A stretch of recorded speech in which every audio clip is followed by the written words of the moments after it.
अस्सलामु अलैकुम, आदाब। से रोज़ा बैनुल अक़वामी सेमिनार बउनवान तालीम और फ़िरक़ावाराना हमाहंगी के फ़रोग़ में सूफ़ियाए दक्कन की खिदमात के तीसरे सेशन में आप सबका खैर मक़दम है। आज के इस सेशन की सदारत करेंगे जनाब प्रोफेसर सिद्दीकी मोहम्मद महमूद साहब, जो अब हमारे दरमियान मौजूद नहीं हैं, बट बहुत जल्द हाजिर होंगे। सदारत के फ़राइज़ उनके साथ अंजाम देंगे जनाब डॉक्टर कमर आलम साहब। आप असिस्टेंट प्रोफेसर हैं department of Persian, Aligarh Muslim university Aligarh.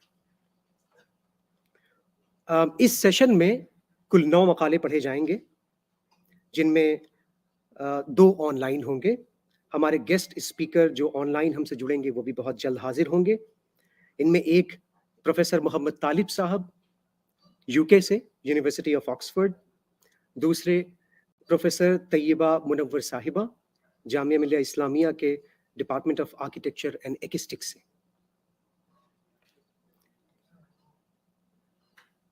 सदर की इजाज़त से बगैर किसी ताख़ीर के मैं इस सेशन का आगाज़ करना चाहता हूं, और सबसे पहले मैं आवाज़ दूंगा जनाब डॉक्टर शेख महबूब बाशा को कि वो आएंगे और अपना मकाला पढ़ेंगे।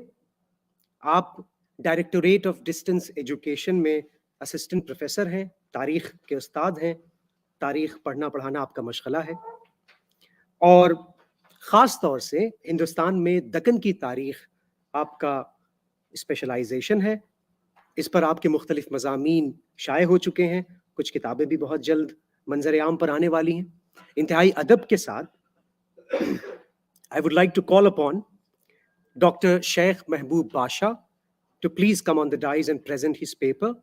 The title of his paper is Our God, Their God versus No God but God. Dr. Mahboob Basha.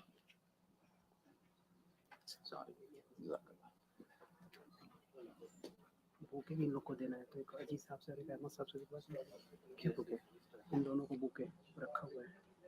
Bouquet अच्छा है, आ गया। इससे पहले कि मैं डॉक्टर महबूब बाशा को दोबारा आवाज़ दूं पेपर पढ़ने के लिए, एक छोटी सी रस्म है। अपने इस सेशन के जो सदर हैं, 2 हमारे साथ प्रोफेसर सिद्दीकी मोहम्मद महमूद साहब, आप OSD 2 हैं और department of faculty of education and training में डीन भी हैं और इंतहाई मकबूल उस्ताद और मुफक्किर भी हैं। उनके साथ डॉक्टर कमर साहब मौजूद हैं जो असिस्टेंट प्रोफेसर हैं अलीगढ़ मुस्लिम यूनिवर्सिटी के डिपार्टमेंट ऑफ हिस्ट्री में। मैं चाहूँगा कि इस रस्म को अदा किया जाए और बुके और गुलदस्ता से उनका इस्तकबाल हो। तो सबसे पहले प्रोफेसर सिद्दीकी मोहम्मद महमूद साहब को गुलदस्ता पेश किया जाए।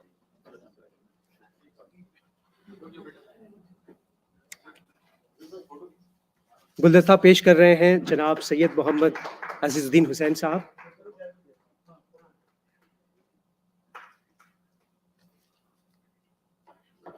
मैं गुजारिश करूंगा जनाब डॉक्टर अहमद खान साहब से कि वो डॉक्टर कमर आलम साहब को गुलदस्ता पेश करें।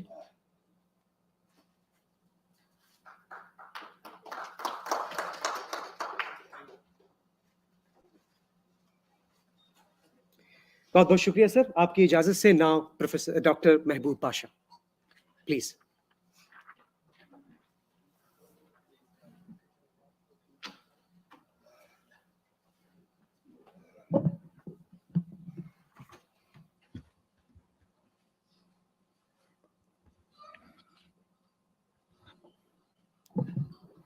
How many minutes, sir? 10 minutes. 10 minutes. 10 minutes. Followed by discussion. I don't think we have a discussion for No discussion. Yes.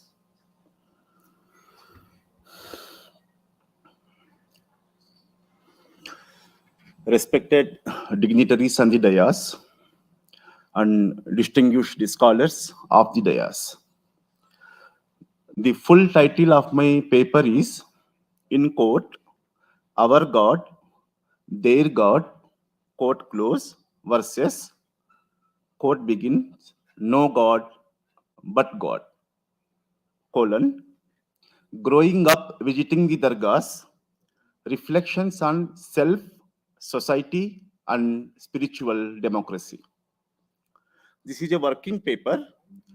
I took permission from the director of the seminar that I shall be submitting the full paper when it goes for final printing. This paper is about the cultural politics surrounding aspects of spirituality in contemporary India.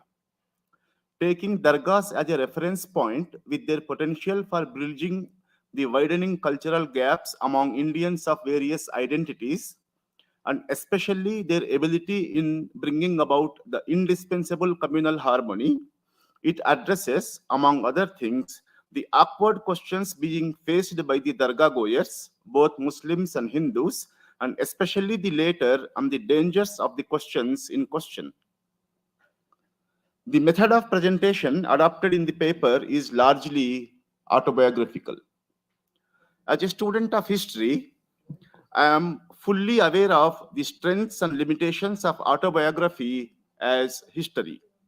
Therefore, wherever possible, I have brought in the observations of scholars and public intellectuals like Dilip M. Menon, Mukul Keshavan, Padma Shri Tripurneni Hanuman Chowdhury, and several others to substantiate my reflective analysis. I have also used a number of newspaper reports published in Telugu, Tamil, English, and Urdu. However, the focus is probing my own self as a dargah goer since childhood and a five-time namazi until about a decade ago, and an observer of and speaker to the visitors of dargahs. My close association and interaction with at least one influential person in the All India Ulama Mashaikh Board is also used to examine certain aspects of spirituality and communal harmony, especially in relation to the dargahs of Kichausha Sharif and Ajmer. Last but not the least, this paper argues for drafting a national spiritual policy for India. However, for now, the time being limited to present the paper, I shall be quick to make certain broad observations concerning spiritual democracy. Until recently, Indian Muslims thought that they were in a fix. One Telugu poet wrote in the early 1990s like this. The Urdu translation of the first two lines of the poem is, मेरा नाम दर्ज है देश के गद्दारों के फिहरिस्त में मेरे पैदाइश के पहले. Now they have begun to feel that they are trapped from all corners. Reasons are many, both internal and external. The commonest Hindus are tutored. See, they are like this. Result, many of them started believing in these lessons. And Muslims are struggling hard to disprove the quote unquote, they are like this. They want to tell and convince the common Hindus that they are not what they have been thought of or projected to be. Tragedy, you have to prove that you are not a troublemaker. To prove that they are not troublemakers but peace-loving people like their fellow Indians, at a few places, Muslims now are inviting the Hindus to visit the masjids. For instance, consider the press report in the Hindu dated 16 May 2022. The report has the title, quote unquote, Mask Counters Hate with Message of Harmony. It is about, quote unquote, a visit the Dar Masjid program organized by the Jamaat-e Islami Nampalli unit, Hyderabad. The blurb of the report says, quote begins, we wanted people, that is non-Muslims, to know what happens in masjids. Given how some rumors suggest that hate activities are held here, quote close. Such initiatives are welcome. Whether or not they are and will be successful in countering hate, they are significant. They symbolize that one is not in deep slumber any longer. The report also mirrors the feared image of the Muslim.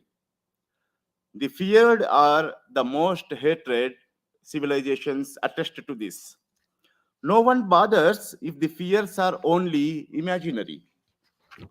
Fact is that fear is present, and fear is the mother of hatred. To remove hatred and establish harmony in our context, communal harmony, the first step is removal of fear by any means. How will fear and her monstrous child called hatred for the other be removed from the minds and hearts of people? Can dargahs do that?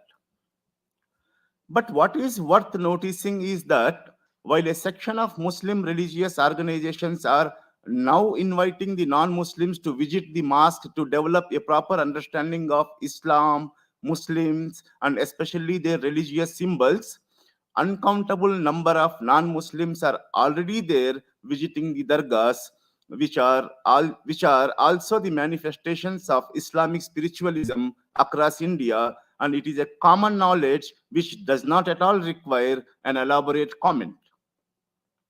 After that, I have given my own personal journey, how I visited dargahs, how my grandmother took me to dargahs since childhood, and as I grew up, how larger dargahs entered my life, not only in Andhra Pradesh, but also in Telangana.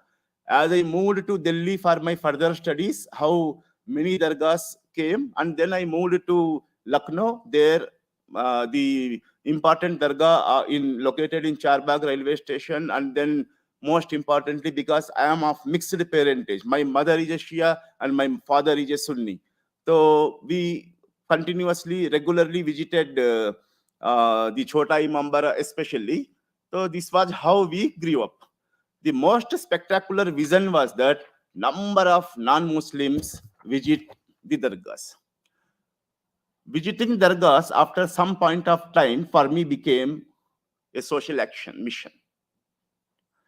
I kept questioning people, why do you visit dargahs? Most Hindus responded that for them, the Sufis in the dargahs,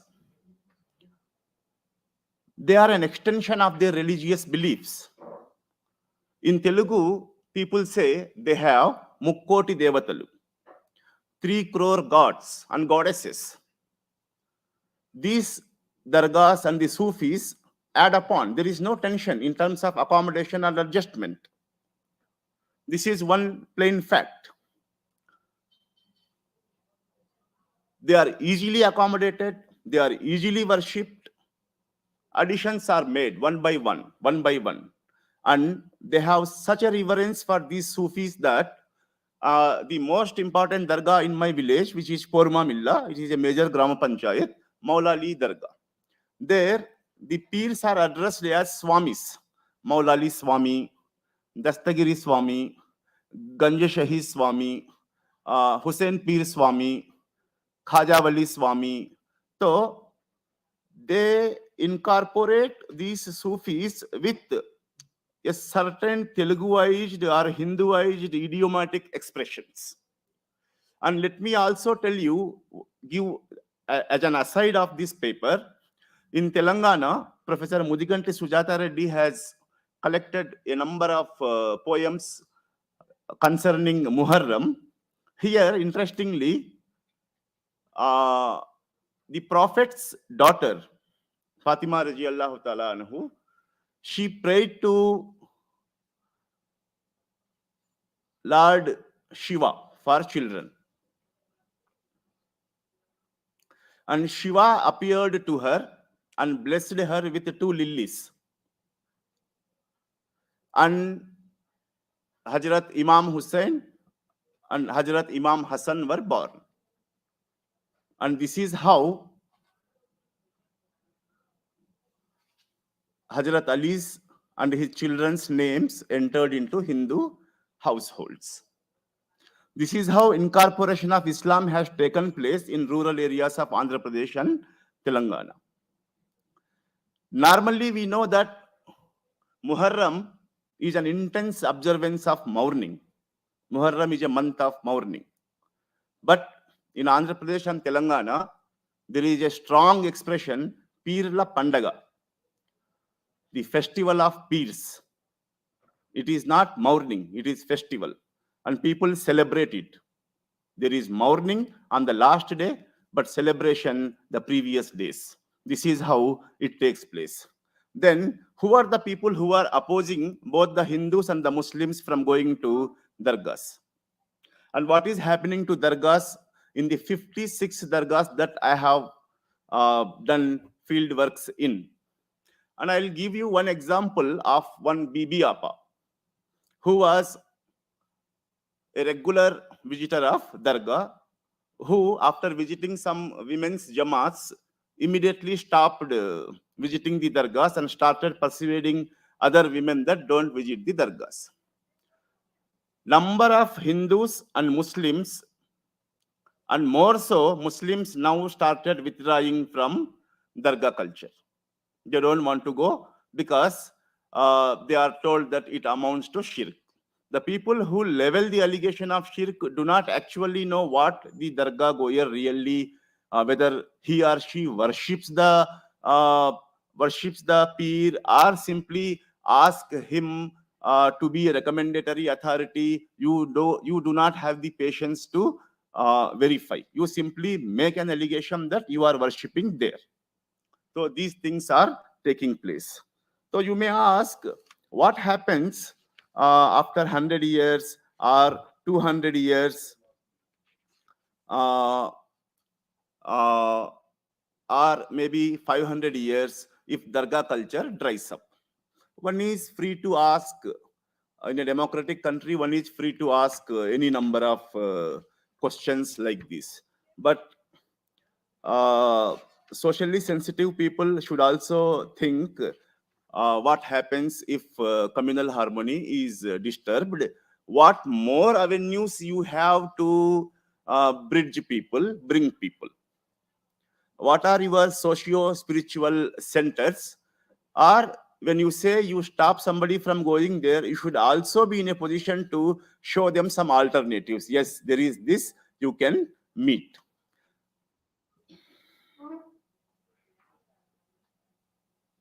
Yeah, since I am asked to summarize, I'll just be go.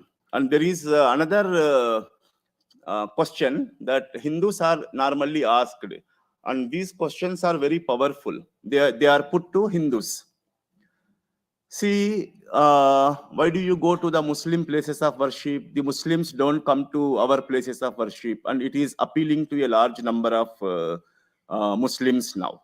The large number of Hindus now. Now they are thinking, yes, it is true. When we go to your places of worship, why don't you come here? This is a troubling question. Some say Islam does not allow idolatrous worship. It is true. The paper has some irresponsible answers of some learned Maulanas, and also has a sensible answer of another Islamic scholar. The Islamic scholar had a different version of the self-styled learned Maulanas of Islam. But what is the fact in Andhra Pradesh is that I can give any number of examples. Muslims do visit temples. There is Potuluri Veerabrahmendra Swami temple, Muslims go there. There is Siddhaya Swami temple, Muslims go there. Muslims means not all Muslims, sections of Muslims do go there. There is Kashinayana temple, Muslims go there. There are many other temples in Andhra Pradesh, Muslims go there. And chief most, the most famous god all over the world, Tirumala Tirupati Devasthanam. There was one Subhan, just like Bismillah Khan in Kashi, who participated in the Suprabhata Geetam of Lord Venkateshwara. There are sections of Muslims in Alankhanpalli of Kadapa who offer clothes to Lord Venkateshwara on Ugadi Day. That is considered the Telugu annual. Kannadas also believe that it is the beginning of Telugu New Year. They offer clothes to Lord Venkateshwara, saying that Lord Venkateshwara is our son-in-law because he married Bibi Nanchari. Everyone knows that Lord Venkateshwara has two wives, Padmavati Devi and Bibi Nanchari. So they offer clothes to them. Many Muslims have these things, and many non-Muslims also. Say, for example, there is one dargah in my native place, Hussain Pir Dargah. Number of Hussain Reddis are there. Number of Mastanayas are there. If you just the census census reporters, when they come, they find it very difficult. So many mistook that this Mastanaya is a Muslim or a Hindu. They write Mastanaya, then they will ask which caste. Then after telling the caste, the census collector will understand that this is a Muslim or a Hindu. This much of fluidity Indian civilization has allowed. This fluidity, accommodation, and adjustment is highly desired if at all we want to establish and sustain harmony in India. Adamancy at any cost from all sections of people have to be removed from minds and hearts. And finally, one point I want to make, if it is in good faith, this is also related to harmony. There was one fine gentleman who wrote an edit page article in Varta, which was a very famous Telugu daily. Iftar Vindullo Dalitulaku Pravesham Leda. The one who wrote this article was Professor K.S. Chelam, who was once member of the Union Public Service Commission. They misunderstand us. They attack us during riots. Fine. They should not have. What did you do? What have we been doing? Are we correcting ourselves? We have reduced iftars to parties. Iftar is a sacred spiritual exercise, but unfortunately it is reduced to a party. We could have invited our neighbors, our street people while doing an iftar. This paradise was lost. But this paradise can also be regained the same way now we are inviting non-Muslims to visit the masjids. You can also invite them to take part along with you to take part in the iftars. Thank you very much. And thank you also the chairs and the rapporteur for allowing me a couple of minutes more. And I am profusely thankful to Professor S.A. Majiduddin Sahab, the director of the seminar, for allowing me to present this paper. And thanks also to the audience for giving a patient hearing. Thank you very much. Assalamu alaikum.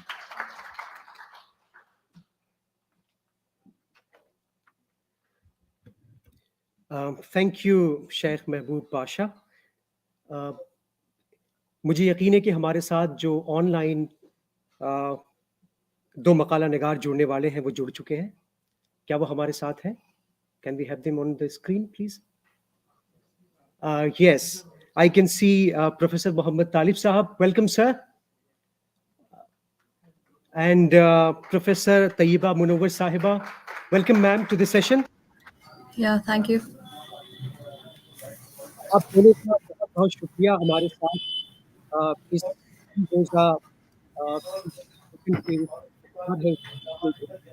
शामिल होने के लिए. मैं बगैर किसी ताख़ीर के professor Tayyaba Munawwar साहिबा से गुजारिश करूंगा कि हम आपसे शुरुआत करेंगे.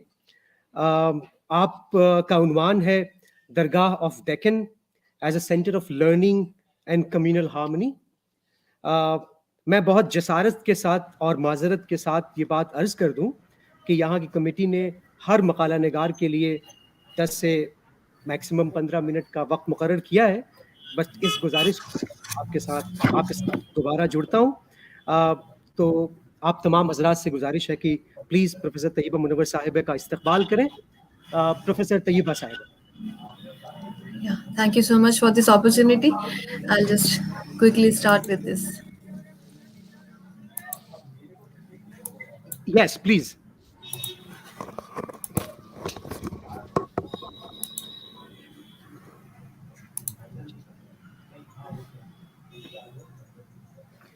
Yes, Professor Tayyiba Sahiba, we're waiting for you to speak. Yes. I'm sharing my screen. Can you see the screen, please?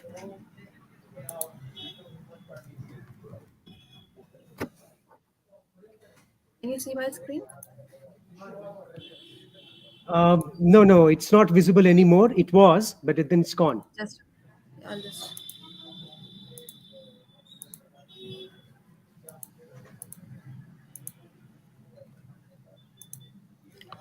All right. So, thank you for this opportunity. I'll specifically thank Dr. Azizin Hussain Saab, who has always been a teacher and a mentor to me. And working with him has always been an honor and a very learning experience. So, this paper has also come as an effort when we have gone to different places for documentation in history of different structures of Delhi. So at that time, it was the first experience for me to visit, an Imam Bada with him, and to see other dargahs also, and so that and with this conference, it gave me an opportunity to explore the Deccan, which has not been explored much. So my topic is dargahs of Deccan as center of communal harmony. So, just a little background that Sufis had been coming to Delhi, and we find that Hazrat Moinuddin Chishti is coming in 1142 and 1236. A major portion of a major event that led to the movement of ulemas to the south of India, to the Deccan, is in 1328 when Muhammad bin Tughlaq asked the ulema to move to Devagri and develop it as a cultural capital. So during that time, certain Sufis had gone downwards, and then after a couple of years, with the failure of this, some had come back. But we find that Muhammad Hussain Gesudara's father had moved to Deccan, and he had died there. He was buried there. In 1398, when Timur's invasion happened in Delhi, so Gesudaraz also left Delhi, and he moved towards south. So, when the Sufis who had migrated in 1329, some prominent were Burhanuddin Garib, Zarzari Zarbakhsh, and then Sayyid Yusuf al Hussaini Raju Hattal, and then Sheikh Zainuddin Shirazi. These Sufis were highly educated in the subjects related to Quran, Hadith, Islamic theology, and a broad range of religious scholarship in Persian and Arabic. And they made their khankas in this new city where they would teach and practice Islam, rituals leading to the purification of heart and closeness to God. After they died, their tombs were constructed by the Deccan sultans. And over the period of time, they have been remodeled several times by successive rulers. And if we look at it in the contemporary times, we find a lot of layers in these structures.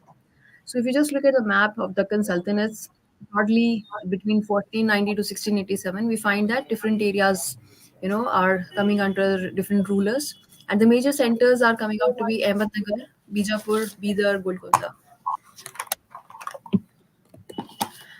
So we find that the entry point of Daulatabad is a place called Huldabad, which is a beautiful valley in the hills above Daulatabad. It has a lot of dargahs, and it is generally referred to as Valley of Saints. There are some 50 farmas which show extensive Mughal patronage has been given to the construction of dargahs. Mughal Emperor Aurangzeb, when he had died, and first three Nizams, when they died, they were also buried in this town. And because of the name of the grave of Aurangzeb Khul Makan, this place, which was earlier called Roza, was now named as Khuldabad. And because of the presence of Sufis and Khankas in this area, led to the settlement growth. This is a aerial view of Valley of Khuldabad. It shows so many tombs in this shot. It kind of creates a curiosity to me that why it is called Valley of Saints. So going through the images and going through the history, I came across this beautiful photo, and it proves this point that so many saints have been coming here, and they've been buried, and they have been They were revered. So this is Burhanuddin Qarib in 14th century in Khuldabad. But now with period, with of course the time, although the shrine was built by the disciples in 1344, but it has undergone many changes. New additions have happened. The tomb has been given some kind of a upliftment through colors and all. A shade has been added. And but when you look at architecturally, we find that there are Bahmani style, features like these round minars on the sides. They are Professor Bahmani in style. Professor Yes. Tayyiba Munawar Saiba, Ji. ma'am, just a Yeah. small request. I'm afraid your Yes. slides are not moving. Oh, but here it is moving. Yes, now they're moving. Okay. So I'll And just. is it This is the possible for valley. you to Yeah. put it like in slide mode? Yes, I had. Yeah, I had done that only, but I don't know why it was not moving. Is it moving now? Can you see the next slide? No, it's Oh, stuck, I don't not know. moving. Yeah, it is moving now. It Then is how did it actually move? it's not. Yeah, but I think then let's continue in this mode itself. If the Yes, sides are visible to yeah, you, that's fine. that That's way it will fine. be better. Yeah, and it will save us a lot of time. So I was showing this graphic which shows that this is the valley of Kuldabad, which has a lot of tombs in here, and which tells us that a lot of saints had come here and they were buried and they were revered. This is a graphic. This is a picture that I got on, of course, internet, of Burhanuddin Qarib saint, and it shows his tomb. Although it was constructed in 1344, but over the period of time it has gone many changes. A lot of additions have happened, and of course they are meeting the contemporary challenges. So a shed has been added, certain colors have come in, they are putting up granites to give it a facelift. But architecturally speaking, the old styles that were incorporated, like these Bahmani style round minars, they are very much there. These small gates that is there, so it shows that there are layers to it. Originally what was constructed, people over a period of time, they have kind of given a few new additions and given a new lease of life by means of colors. This is a Dakar Khana which is there in this Dargah complex, and you show these galleries, they were erected by the Nizams in the tomb complex. And earlier they had a Naubat Khana, but then it was then given a grander scale and Nakar Khana was built up. There are other dargahs also all over India which have Nakar Khanas, like the one in Ajmer, Moinuddin Chishti. They also have a Nakar Khana. If you look at this architectural style, we can clearly say is that it has a lot of Mughal influence, because we find these multi-cusped arches, which was Shah Jahani arches, and then you find these drooping eaves with these beautiful globular columns. So of course it was constructed as a influence from the Mughal architecture. But if you just look at this current picture, it also shows that it is facing the new things that are there in the society. Now we see CCTV cameras being installed in this complex. So it is like a very living monument, where a very living structure, where the old and the new are coexisting. These are other photographs of the structure, which shows, of course, the makeover by means of granite cladding. This is the Tudor arch colonnade, which is used as a masjid here,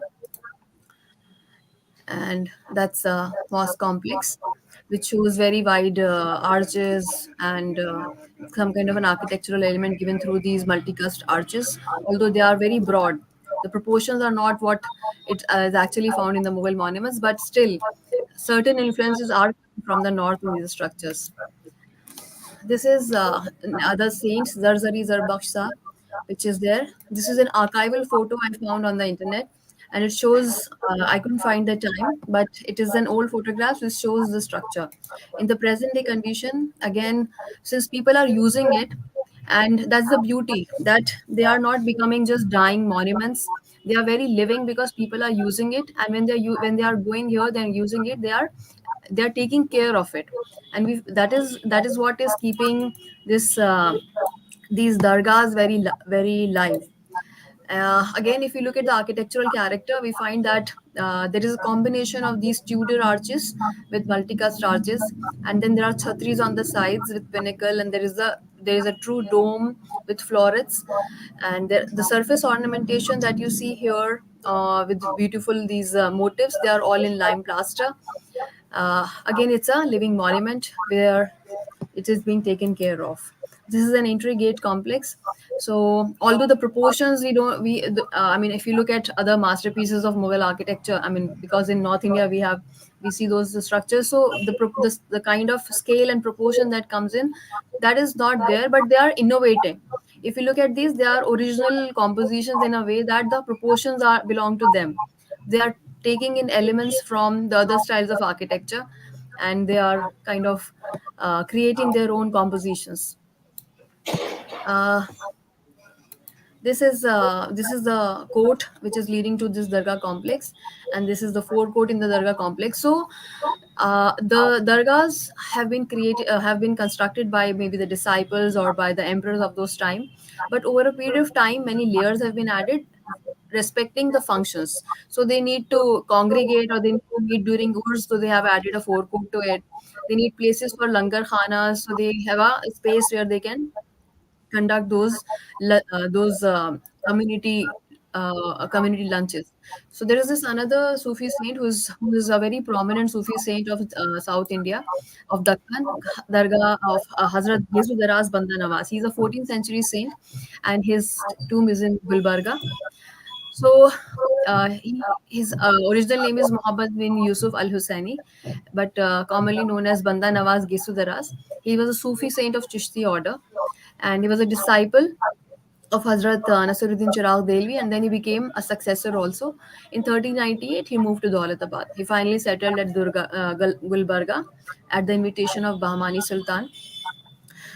What is very important contribution of Hazrat Gesu Daraz Banda Nawaz is that he wrote a lot of books, and he wrote some 190 books in Arabic, Persian, and Urdu. He was a very learned scholar, and he composed a book on the Prophet of Islam titled Mirajul Ashkin for the instruction to the masses. And the most important contribution was that he wrote in Dakhni, which was a South Indian branch of the Urdu language. So it was not an elite language of Persian or Arabic. It was something with which people could relate and they could understand. And that is the beauty of Sufis in India, that they kind of, created a very important interface between the localites, and they created an interface where they could not just tell them about religion, they could show the practice of the religion also through their conduct. So he was the first Sufi to use a vernacular language, and he was which was elaborated upon by many other Sufi saints later on. He wrote many treatises on the work of Ibn al-Arabi and Sohrawardi, which made these work of scholars accessible to the Indian scholars. Other books he authored was Qasida Mali and Adab al-Muradin. Although he died in 1422, his dargah was constructed by Deccan Sultans, and it was later enlarged in 1640. There are a lot of There are a lot of travel accounts by Persian historian Farishte and French agent Abikare. We are giving very vivid accounts of the popularity of this dargah as well as the urs. So the travelers are coming, and they are looking at what is happening, and they are writing about it. These are the few archival photos that I found, which shows this old dargah in a picture with the lake in the foreground and dargah and other structures at the background. A very beautiful painting by Colin Mackenzie of this landscape, which shows that this water body has always been a very integral part, and there is not much settlement in the vicinity. There is this tomb complex, there is other enclosures. This is another photo which shows that now that over a period of time, what is happening in this is that a lot of other small graves are added up in this complex. So this shows a very important practice which has been which has been happening since time immemorial, that people wanted to be buried next to the Sufi saint, so that the prayers and all that good things happen on them also. So if you look at it architecturally and looking at the settlement, we find that this lake is still there, and the tomb complex is increased in span and increased in the extent. But at the same time, a whole settlement has come around it. And I'll come back to this picture again. So these are few forecourt pictures where these are all new additions with market complex, adding it here, and another important functions probably happening here. They've added a new entry which leads you to the forecourt here in the Dargah complex. And this is the earlier gate, the old entrance of the Dargah complex. And again, it shows the architectural character which was employed during that time, that there are these Bahmani style minars on the sides, and the whole facade is an arch facade of the gate, whereas a central, arched trefoil balcony is projecting out. So these were the common features that were prevalent at that time. This was the contemporary architecture of that time, so it was, kind of incorporated in giving that grandeur entry to this complex. And then, of course, we find these kanguras on the top. These are another important structures which are there, but the architectural character shows that this is a later addition. It is a multi-storied gate complex to the back courtyard, and it's a later addition because it shows that it has these number of tiers and balconies happening, and there is a Bangladari roof in the center. So just looking at the tomb of Khwaja Banda Nawaz Gesudaraz, if we architecturally kind of explain it, because when I was reading about Sufis, people are writing about their lives, people are writing about their the practices that are happening there at the time of Urs, but nobody is documenting or writing about the architectural features that are there, because uh, they have their own unique fabric to it. They have evolved over a period of time. So that what makes this paper interesting is that architecturally, if you look at it, we find that they are very simple, austere structures, but at the same time, the scale is huge. We find that a volume is there, which is like which is crowned with a dome on the top, which is a true dome. And the facade has beautiful arches, which have been just created for the elevation. They are not open, but they are taking the load of the structure. So construction wise, they are uh, doing the purpose of transferring the load, but that is what is giving it an architectural character. And we find that inside is very beautiful, very vibrant, but because of that huge volume that we are seeing in the elevation, we find that in the inside there is this huge volume which reflects architecturally. I mean, one goes inside, the scale of the monument makes one feel very small in front of the Sufi saint. So that kind of feeling of the space and enclosure happens when you go inside. This is the back courtyard where we find an amalgamation of Bijapur style, where this brackets have come in, taking the chhajja, and then there are, of course, these Bahmani structures are outside with the gate. So we find that different rulers are contributing different spaces in the complex, and that is what is adding beauty and layers to this. So dargahs are centers of communal harmony. Sufi khanqahs they were always open for people irrespective of caste, class, or any other social ranking. The principle of equality and brotherhood practiced through conduct. They are the living examples of how to live in harmony in spite of being of different faiths and beliefs. So one important practice that I talked about is that the people wanted to be buried next to the vicinity of the Sufi saint, and that led to the creation of necropolis. We find the same phenomena happening in Delhi also. So this is the Dargah of Sufi Saint Gesudaraz, and along with that, we find that there are a lot of small cenotaphs and small graves happening. We find the same phenomena happening in Delhi, where we find that Hazrat Nizamuddin uh, Dargah is there in Diaspora, which is the present day Nizamuddin area. And right in the vicinity, we find that there is a Humayun's tomb complex across the road, and there are different other tombs also in that complex. So this area is called the necropolis when we teach when we look at it architecturally. And right in the within the Dargah complex of Hazrat Nizamuddin Aulia, we find that there are different graves of Mughal nobles. Especially there is a grave of Jahara, who was the daughter of Shah Jahan's daughter. The grave is lying just opposite to the Dargah complex, and it is an unroofed structure. That's what she had desired of. But then, of course, there are marble screens around it. There is another grave of Muhammad Shah. He's also some noble belonging to Mughal nobility, and his grave is right opposite to the Dargah complex. So this shows that kind of reverence that people had for these Sufi saints, and they believe that being buried under the under the auspice, under this shadows of the Sufi saints will give them a lot of peace after they die. So then there are other things which happen. There is a these are examples of religious tolerance and mutual respect, and there are very close ties. It shows a lot of cultural amalgamation that there are different practices which have come from the other religions, which were probably not the part originally. For example, tying of the thread, offering flowers, sama, and these langar khanas which were there as a these community. Professor, Yes, sir. Yeah, I'll quickly yeah, I know you're yeah, pointing out to that.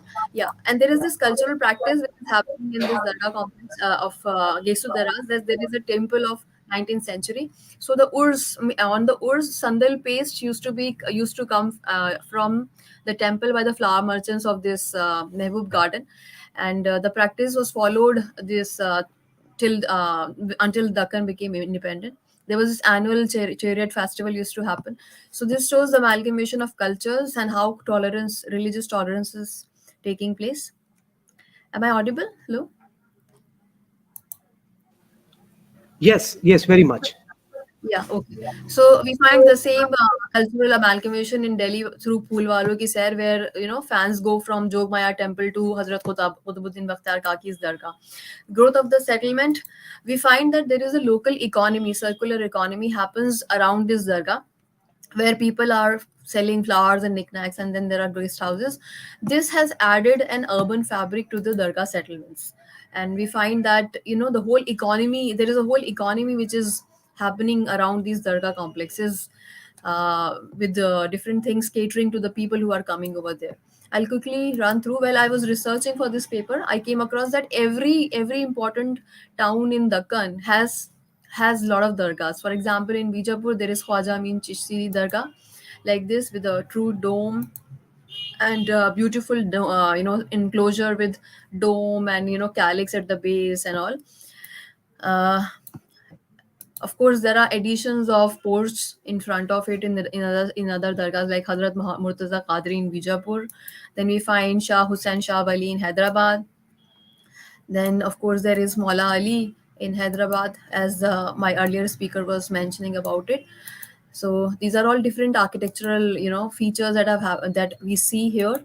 So I'll just sum up that dargahs are true examples of communal harmony, tolerance, peace, full existence in our multi-religious, multicultural, multilingual Indian society. They have helped in cultural amalgamation of our society. And what more do we need? Like the earlier speaker was saying that they are called swamis, out of respect. The Ashura is known as Festival of Peers.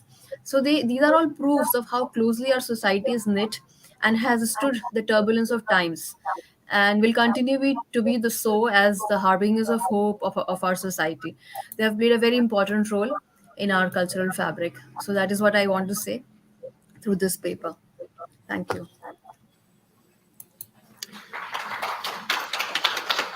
Thank you very much, professor Tayyaba Munawwar. Yeah, आपने बिल्कुल सही फरमाया कि आम तौर पर सूफिया के हवाले से जो तहकीकात होती हैं उनमें सिर्फ उनकी ज़िंदगी और तालीमात पे गुफ्तगू होती है, और आपने, मुझे यकीन है, अपनी सलाहियत और एक्सपर्टीज़ का इस्तेमाल करते हुए आर्किटेक्चरल स्पेसिफिसिटीज़ और लैंडस्केप के ऊपर बड़ी उम्दा गुफ्तगू की. मुझे यकीन है अगर आप यहाँ हैदराबाद में होती तो हम और महसूस होते. हमारे साथ अगले स्पीकर जनाब प्रोफेसर मोहम्मद तालिब साहब भी मौजूद हैं. आप यूके से हमारे साथ जुड़े हैं. आपका बहुत बहुत शुक्रिया सर, वंस अगेन. आप आज जिस मौजू पर अपनी बात रखेंगे उसका उन्वान है contribution of Sufis of Deccan for the promotion of learning. This is what is listed in the schedule. But इससे पहले कि मैं प्रोफेसर मोहम्मद तालिब साहब से दरख्वास्त करूं, ये हम सब की बड़ी खुशकिस्मती है कि आप यूनिवर्सिटी में जब भी आपको बुलाया जाता है आप तशरीफ़ लाते हैं. उन लोगों के लिए जो उनको जानते हैं उनके काम के दोहराने की ज़रूरत नहीं है, लेकिन जो उन्हें नहीं जानते उनके लिए एक मुख्तसर सा तारुफ ज़रूरी है. आपने बड़ी लंबी मुद्दत तक जामिया मिलिया इस्लामिया के डिपार्टमेंट ऑफ सोशियोलॉजी में पढ़ाया 1979 से 2001 तक। उसके बाद 2002 में आप हम सबको छोड़कर ऑक्सफोर्ड यूनिवर्सिटी चले गए। वहाँ सुल्तान बिन अब्दुल अजीज़ फेलो बनकर ऑक्सफोर्ड यूनिवर्सिटी का जो सेंटर फॉर इस्लामिक स्टडीज़ है उसमें एंथ्रोपोलॉजी ऑफ मुस्लिम सोसाइटी के शोबे में आप तशरीफ़ ले गए। उसके बाद यूनिवर्सिटी ऑफ ऑक्सफोर्ड के institute of social and cultural anthropology में भी आप इस्लामिक सेंटर लेक्चरर की हैसियत से अपनी खिदमत अंजाम दे रहे हैं। जहाँ तक मैंने इनको सुना है और पढ़ा है, इनका ख़ास मैदान उन मुस्लिम जमातों को, गिरोह को, ग्रुप्स को पढ़ना है जो आमतौर से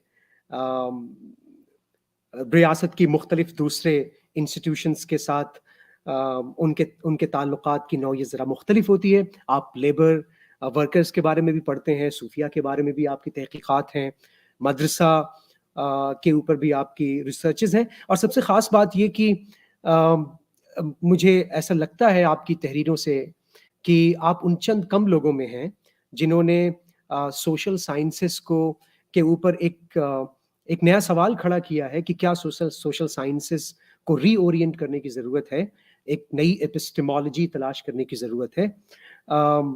बस इस मुख्तसर से तारुफ के साथ मैं इंतहाई अदब के साथ गुजारिश करूँगा जनाब प्रोफेसर मोहम्मद तालिब साहब को कि आप अपनी तकरीर शुरू करें। Over to you sir.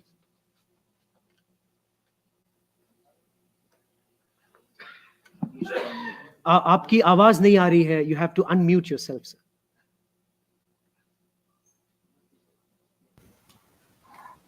बहुत बहुत शुक्रिया जनाब। मुझे जब मैं अपना तारुफ सुन रहा था तो मुझे ऐसा लग रहा था कि मालूम नहीं किसके बारे में है। बहरहाल मैं उर्दू में नहीं बल्कि अंग्रेजी में तैयारी की है, इस लिहाज से कि और लोग भी शायद ऐसे हैं जो अंग्रेजी को ज़्यादा समझ सकें। Yes, my topic that has been put is contribution of the Sufis of Deccan for the promotion of learning. Actually, to be honest, I must say that I'm really a student in this whole scenario. I am a student of Professor Azizuddin, who has strange pedagogic ways of inducting me into all sorts of themes. So I remember being inducted into Mir Sayyid Ali Hamdani's history and how artisans promoted,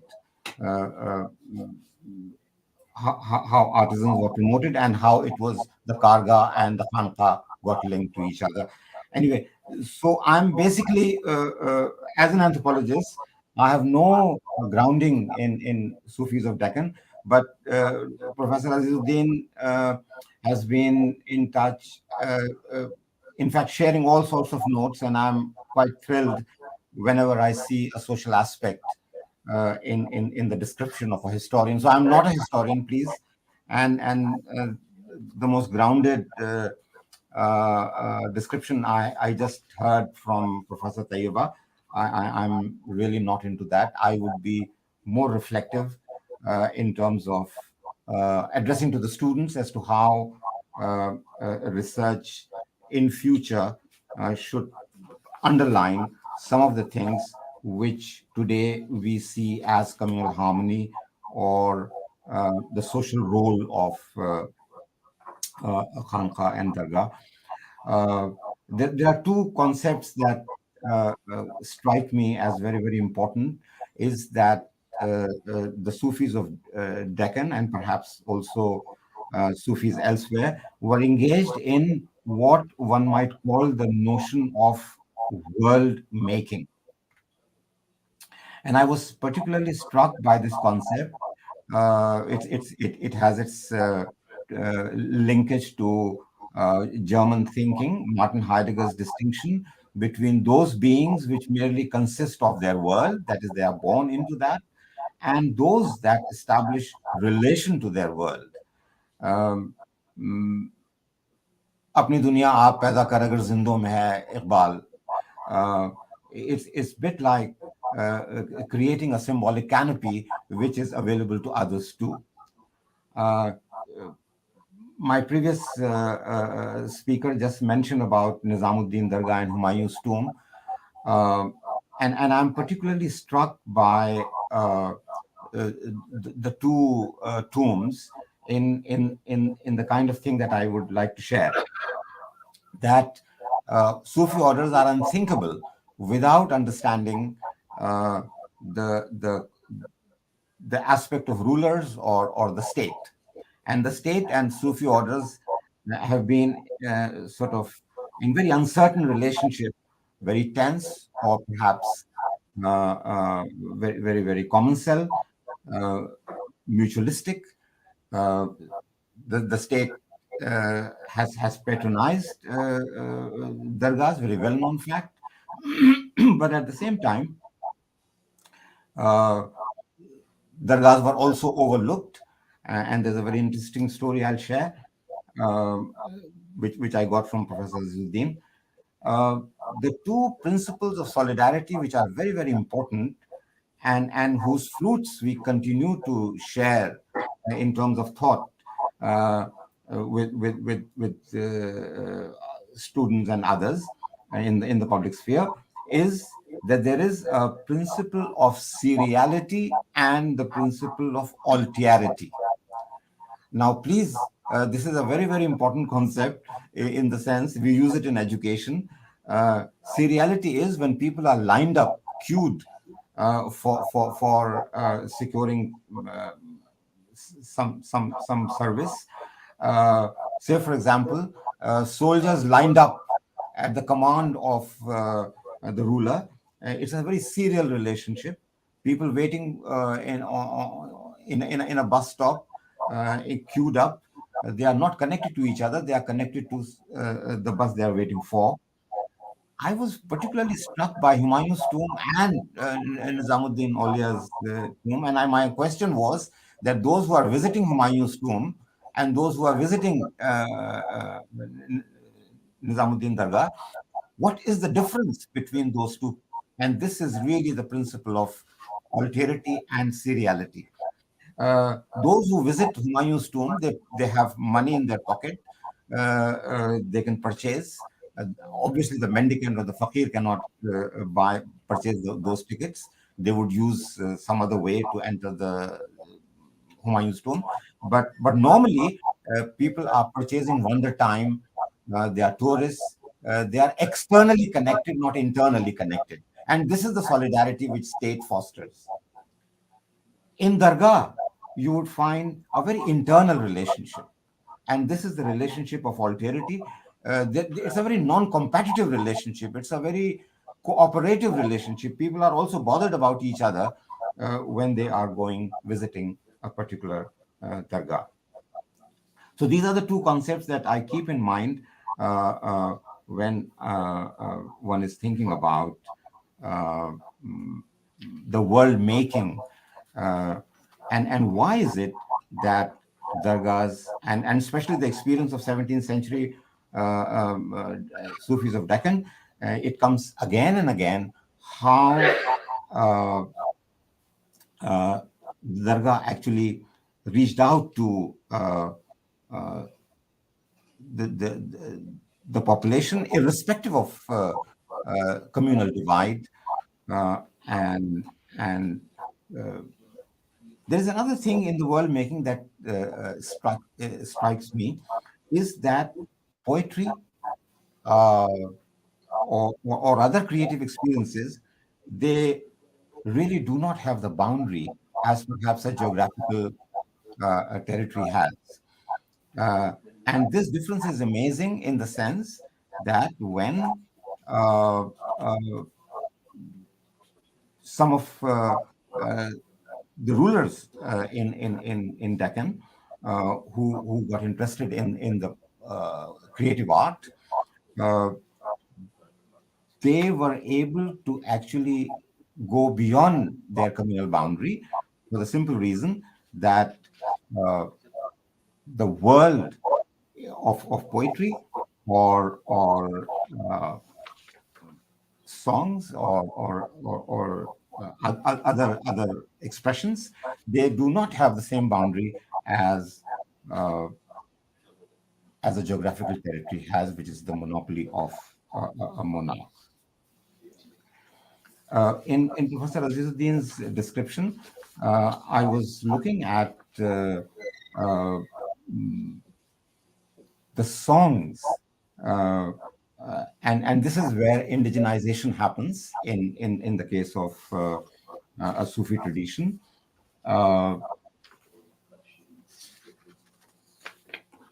These songs, which are also in the local language called Nama, I found them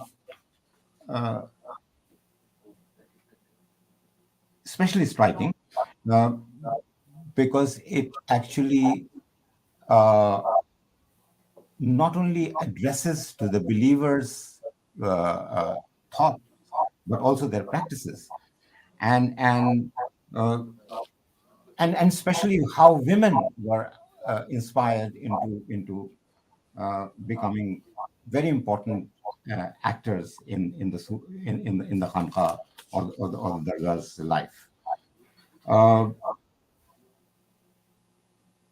Anna Marie Schimmel, who is quoted often, that for many centuries, poetry was practically the only vehicle for influencing good memory for verse. The importance of these Sufi poets cannot be overstated, and poetry was the daily bread for millions of people. She uses the word Weltbild, which is a German word, and it means conception of the world. And world making, in Heidegger's term, is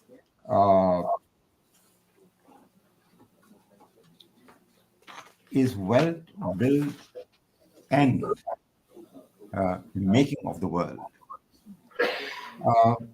She further asserts that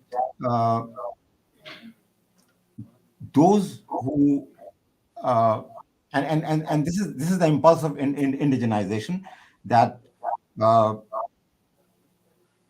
population that wanted the divine grace and who flocked around the Khanqahs and met the Sufis, they neither understood Arabic nor the language of Quran, nor they didn't know the Persian, and thus the mystical leaders had to refer to the vernacular, even if they sometimes thought it necessary to start their book with an excuse for using the popular idiom. And they composed little songs for their followers, songs which condense their teachings and which might also be used in musical assemblies. You know, these songs which we find in Chakki Nama or Lori Nama or Charkha Nama, they also connect to the roles women had, and to the occupational groupings that were around in the population. For example, if one analyzes the contents of Chakki Nama or Charkha Nama, it should be seen as a Sufi pedagogic device as well. There was always a kind of a very serious divine link between the humans and God, believers and God, Prophet Muhammad, and then one's own peer and the reciter himself. There's a whole chain which is engaged in receiving the message. So, for example, when millet is being ground or the charkha is being sort of put to use, the use of the grindstone or the spinning wheel or the mechanical parts thereof, it was interwoven and blended with the use of the mystic zikr to accompany and even to regulate the various phases of women's work. So,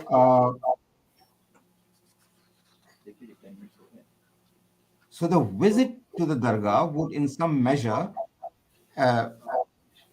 enhance or perhaps overcome the uncertainty that people live or faced. So while eating refers to fertility, which is praying for child's birth, it may seem that this is not an ordinary, this is not a very serious matter, but actually in a situation where a large part of population is facing the uncertainty, and this whole description of 17th century we are talking about is Professor Mohammed Talib Saab. yes. Yeah, we are running short of time. All right. Just I'm gentlemen. coming to my final point, that this impulse of indigenization sometimes even precedes the data which historians deal with. The oral literature or the oral tradition, which is sometimes overlooked by historians, and when one is confronting a situation of non-literate societies which hasn't yet written their experiences, it is important that areas such as performing arts or songs or oral tradition or folklores, they are sort of tapped into, and oral tradition as a source of data may suffer from various inadequacies, but it is important that a world that is not separate, or a world that incorporates various sections of population and is has oral tradition as its driving force. That world needs to be tapped through methods which are interdisciplinary. Thank you very much.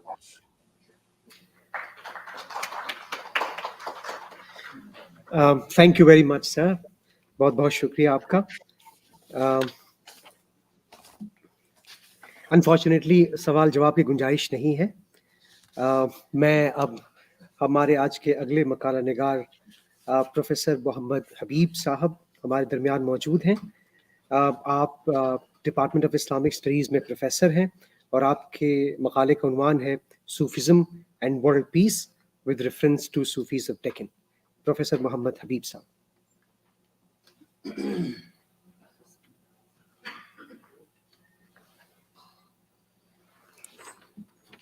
Bismillahirrahmanirrahim. Thank you very much, Dr. Ikram. Questions? I will try my best to complete in time. Respected Honorable Chairpersons, Professor Siddiqui Mohammad Mahmood, Dr. Kamar Alam, Dr. Ikram, and distinguished scholars, dear students. My topic, as mentioned, Sufism and world peace with reference to Sufis of Deccan in India. It's better we start this topic of harmony with the harmonized couplets of Urdu regarding the harmony, social harmony and peace.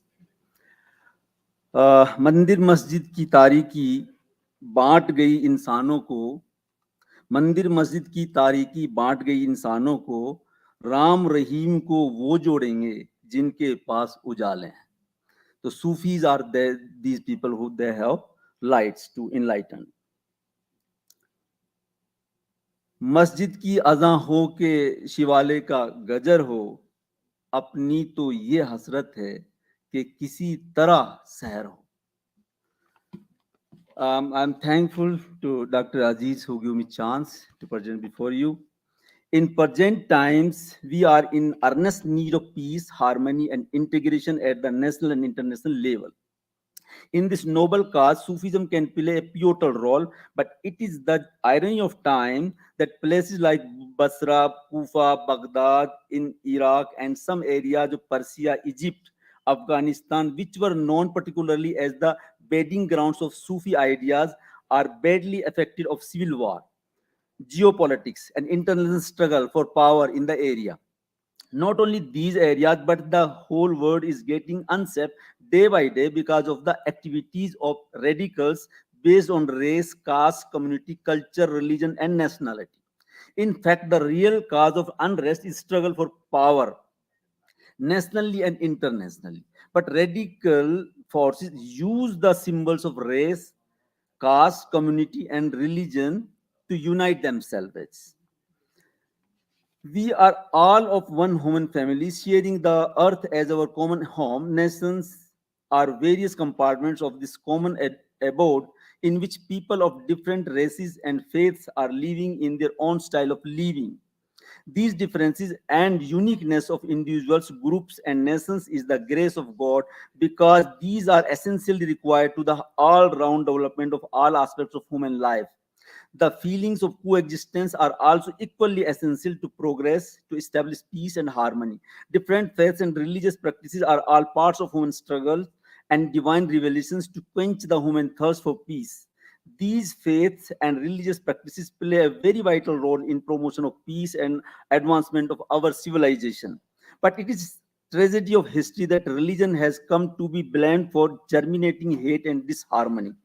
It is our animal instincts that have not only overpowered the noble cause of religion, but also have changed its spirit and humanistic essence into ritualistic fanaticism, which ultimately goes against the spirit of religion. Sufism trained a person how to control animal instincts. In this context, Sufis of Deccan in India were especially known for their ideas of harmony and their practices of coexistence. Their ideas are ideals, maybe role model if taken into account to create world peace. I will skip the many other details because Sufi is based on the Islamic tenets, and I will not go in these kind of details. I directly come to the topic because of the constrictions of time.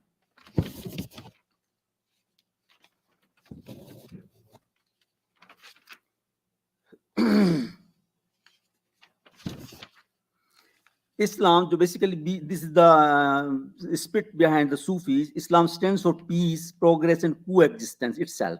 It is not any kind of ism, which is originated from any person, place, and race.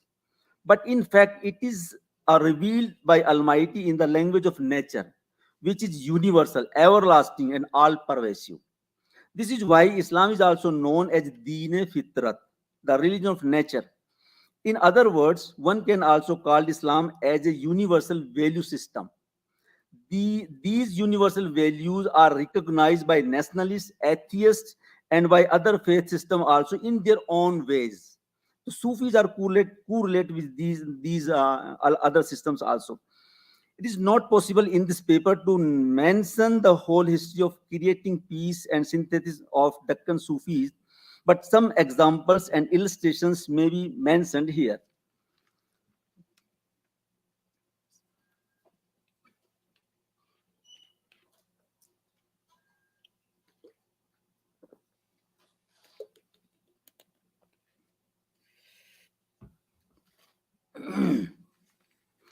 Sufis spread the message of equality and brotherhood in caste-ridden society in Deccan lands, also in India. When local people attracted to Islam, they handled carefully the problem of conversion with love and affection without any coercion, which is the now current problem in our country. They created a cultural synthesis through mutual understanding and principle of sulhul, means peace with all. The society became so harmonized that they did collective effort in different of faith and practices to revolt against Tughlaq dynasty and establishing the Bahmani, the Vijayanagara, and other states in the period of 1337 and 1348. The coronation of the founder of Bahmani state, Hassan Bahman Shah, was performed by his spiritual preceptor, Sheikh Sheikh Muhammad Ruknuddin Junaidi in the Jama Masjid of Daulatabad. It is also said that he was blessed by Hazrat Nizamuddin Aulia also to becoming a king. The majority of the state was Hindus and the Jains. The Muslims comprised the northern immigrants and southern merchants. They were generally followers of Sufis. A section of ulama were also present, but they were not carrying influence as much as Sufis on the masses. The 8th Brahmani ruler Tajuddin Firoz Shah in 1400 to 422 AD was a linguist and a scholar who patronized cultural synthesis in the state due to impact of Sufis. In this period, the climax of Hindu-Muslim unity was his own marriage to the Raya of Vijayanagara. All prominent Sufi orders flourished in the land of Deccan in its various political denominations. These all Sufi orders contributed in the harmonized synthetic culture and the learning of the masses of Deccan. As an example, Sheikh Muhammad Ghosh Sattari, 1563 AD, was the most distinguished Sufi and erudite scholar of Sanskrit. He developed Sufi mystic practices like breath control on the similar lining of yogis. The socio-political role of Sufis in Deccan manifested in its architectural historical monuments, various Sufi dargahs, folk literature, and other aspects of history of the region. In many aspects, Sufi of Deccan were distinguished from the Sufis of northern India. They developed equally close relations with the masses and classes. Their ideas and methods may be taken as ideal to nurture world peace as well as harmony in present-day society.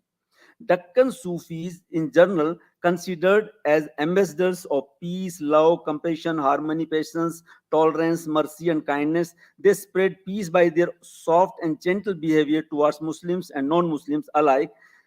They developed keen interest in learning and creating harmony. Sufis of Deccan emphasize the inner ethical perception of a person. They consciously avoid it, emphasizing on the external rationalization of Islamic law and systematic theology. Similarly, they are less concerned with institutionalized religion, ritual observance, and legalistic morality. Basically, Sufism itself a natural expression of one's personal faith that was Islamic basic creed to Sufis to whom they tried to communicate through deep devotion. Now I complete here this paper because scarcity of time, and I given the slip with these couplets of Sahil Udyanmi regarding the world peace. खून अपना हो या पराया हो, नस्ल आदम का खून है आखिर, जंग मशरिक में हो कि मगरिब में, अमन आलम का खून है आखिर, बम घरों पर गिरे के सरहद पर, रूह तामीर जख्म खाती है, खेत अपने जले के गेरों के, जीस फाकों से तिल मिलाती है, टैंक आगे बढ़ें के पीछे हटें, कोख धरती की बांझ होती है, फतेह का जश्न हो के हार का शोग, जिंदगी मैयतों पे रोती है, जंग तो खुद ही एक मसला है, जंग क्या मसलों का हल देगी, आग और खून आज बख्शेगी, आग और खून आज बख्शेगी, भूख और एहतियाज कल देगी, इसीलिए ए शरीफ इंसानों, जंग टलती रहे तो बेहतर है, आप और हम सभी के आंगन में समा जलती रहे तो बेहतर है. बहुत बहुत शुक्रिया.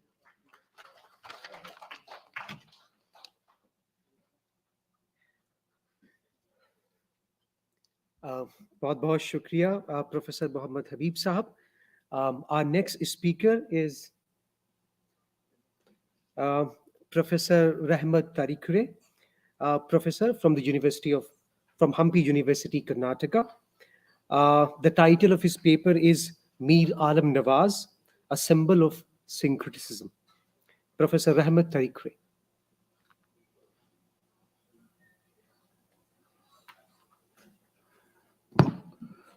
Respected chair and distinguished scholars, I request you to tolerate my broken English and mixture of Urdu and Hindi. Mir Alam Nawaz is a Sufi saint from my place, Hospet, near Hampi. I would like to show some photos. Sir, can we show some photos? Yes, we can.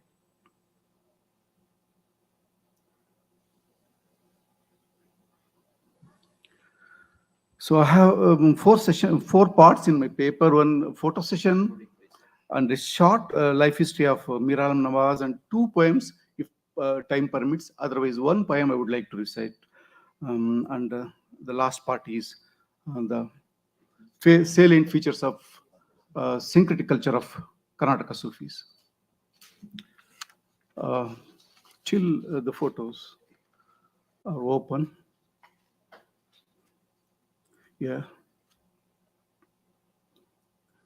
Yeah, this is a photo of Khalifa of Mir Alam, Alamuddin, Amiruddin Allah of Bijapur Sufis, called Fakireshwara. You can see the vibhuti on his forehead. This is the dress code of the Fakireshwara. They are called Fakireshwara. And the Sajada machine has to come to the mud when they get, when Simhasana Rohan, जो कहते हैं वो वक्त वही आना चाहते हैं. वो आदिलशाही का जो जेवरात है, ड्रेस है, वही वो डालते हैं. Second one is, please. This is a dargah, samadhi of Shivlinga, Savalgi Shivlinga in Gokak Talo, in Belgaum district. At the top, the Bande Nawaz, it is told that they had friendship with Bande Nawaz. As a token of respect, they have kept the cart of Bande Nawaz on the first floor. Yeah, this next. This is a photo of annual Urus of Malkhed. Khalifat Rahman Khadri, we can see is an assembly of all religious leaders. Next. This is a dargah of Chiknakalli near Bangalore. Muhyiddin Shah Khadri. The Hindus, they sing Tattva Padalu in Telugu. We call Tattva Pada. They sing Tattva Pada in every Amasa and Purnima. The next one is the last person from right side is Shishunal Sharif, a very famous poet from Karnataka. And the black dress standing fellow is supposed to be Kabir Das. He's basically a prince from Adoni Nawab. All these saints of 19th century end, they are sitting together. The next photo. This is a concert of Guru Khadri Pira. In 19th century, last decade, he died. He's the only Sufi who wrote 700 poems in Kannada. Kannada is a Khadri. The person who is sitting beside the singer is called Basavaraj Khadri. They used to give khilafat to even other religion people. The next one is next photo. You can see on the top of this Rathotsava, Gudekal Allipira is sitting with his robe, and in उसके पांव के पास उसका शिष्य शिलवेरी शिवप्पा बेटा है. वो बहुत बड़ा पोएट है. ये भी 19th सेंचुरी के थे. नेक्स्ट. और ये मैं जो आज बात कर रहा हूँ, मीर आलम साहब सिंध रीजन के थे. उनके चेले उनके खलीफा मीर मस्तूर अली शाह, उनकी दरगाह अक्कलकोट में है. मीर आलम शाह की दरगाह जो मेरा गांव है हॉस्पेट में रहता है, बेल्लारी डिस्ट्रिक्ट में, हम्पी के पास. तो नेक्स्ट ये नज़म है, मैं पढ़ने वाला हूँ बाद में. नेक्स्ट शायद हो गया. ओके, खत्म. Okay sir, thank you very much. Mir Alam Nawaz, 1834 and 1932. This is the time. Almost 100 years थे. वो सिंध रीजन से आए. वो जेम्साबाद के गांव से आए. पहले अक्कलकोट को आए, बाद में सोंडूर, एक छोटा प्रिंसिपालिटी है हमारे हम्पी के पास, वहां आए. बाद में अंग्रेजों के प्रेशर के वास्ते उनको बाहर जाना पड़ा जब हॉस्पेट को आए। ऐसा 4 गांवों में उनका ये सफर रहता था। I am told that he was a associate or friend of Amir Minai Dag Dehelvi and Amir Hamza. It's not confirmed, but it's told that he did participate in 1857 first independence freedom movement में वो शरीक हुए थे, इसलिए उनको गांव से गांव जाना पड़ा अंग्रेजों के प्रेशर से, ऐसा कहला जाता है। उनको पंडित हकीकत कवि, शीघ्र कवि कहलाते थे। वो जब भी बोलते थे तो उनके शीशा लिख लेते थे। 700 पोएम्स मिले हैं अभी तक। अक्कलकोट में और हॉस्पेट में और मुंबई में उनके शिष्य रहते हैं, तो वो बरज़बानी में उनके कलाम पढ़ते हैं, उसका डिस्कशन करते हैं। मैं पढ़ने में आपको मालूम होगा कि वो संस्कृत स्कॉलर भी थे शायद। जब उनका देहांत हुआ तब जो एक पेटी उनके पास थी उसको खोले गया तो उसमें एक कुरान, एक भगवत गीता और एक तुलसी रामायण और 4 डायमंड्स मिले, ऐसा बोले जाता है। पता नहीं वो डायमंड्स सिंबॉलिकली भी रह सकते हैं। हालांकि सिंधी और गुजराती वर्ड्स उनके नज़म में ज़्यादा दिखने में आते हैं, और अभंग जो मराठी में भक्ति गीत कहलाते हैं, हमारे कन्नड़ में वचन, शरणा का वचन और कबीर का इन्फ्लुएंस ज़्यादा उनके नज़मों में मिलता दिखता है। और ज़्यादा तो थीम है कि गुरु को खोजना और गुरु ज्ञान को खोजना, उसका इम्पोर्टेंस, वो सेल्फ रियलाइजेशन की बात ज़्यादा वो नज़मों में आती है।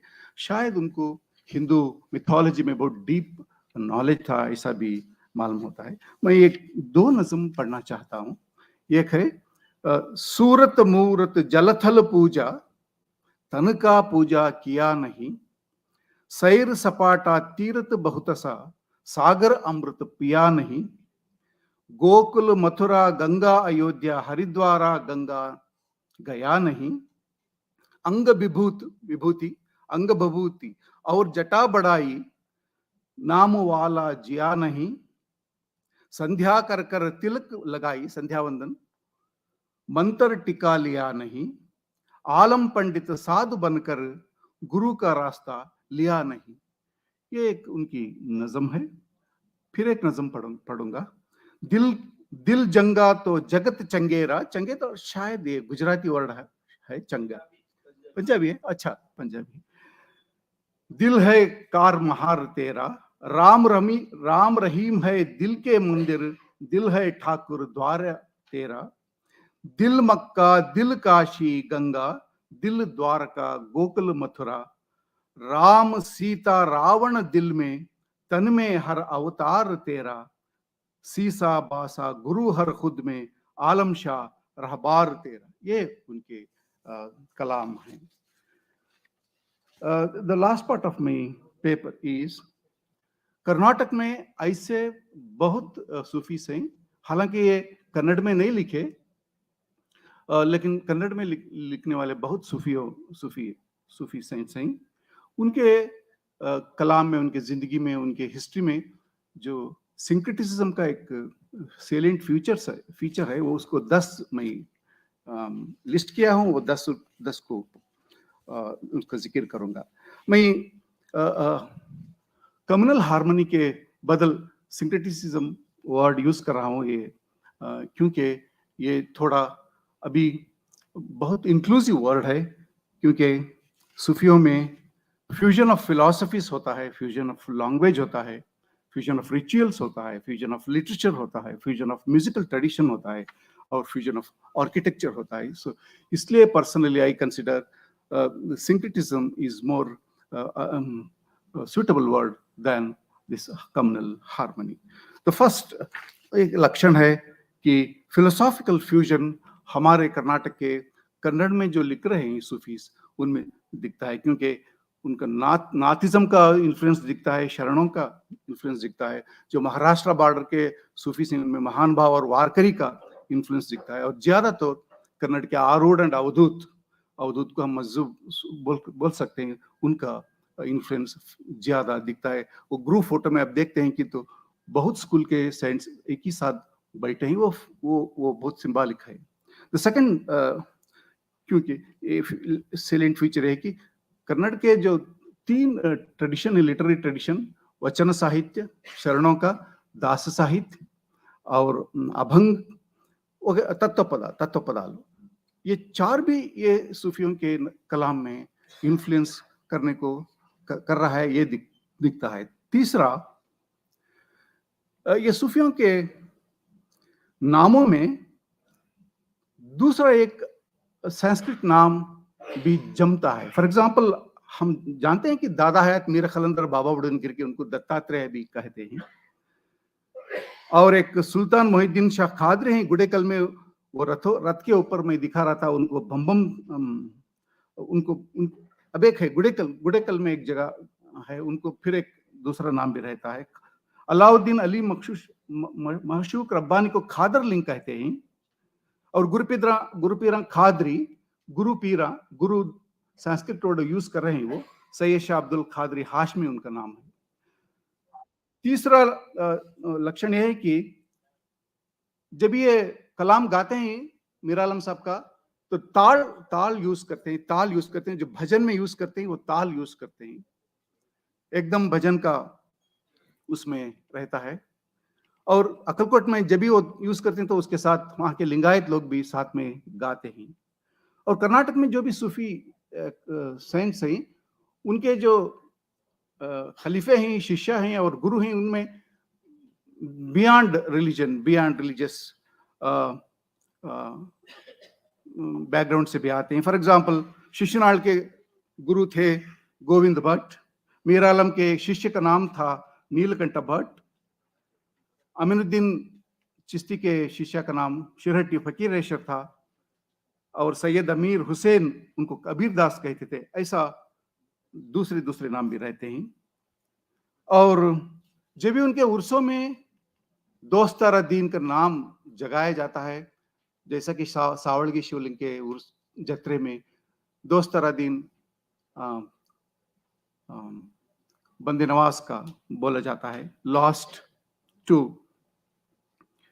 कर्नाटक में जो भी ये सूफियों के एरियास हैं, जोन्स हैं, वहाँ जो लोग रहते हैं नॉन मुस्लिम लोग, वो सूफियों का नाम रखते हैं। फॉर एग्जाम्पल, फकीरप्पा, खाजप्पा, दरगाप्पा, लाडले मशाइख का नाम, डोंगरी साहब, डोंगरी दरगाह, जिंदप्पा, जिंदेशावली वगैरह वगैरह।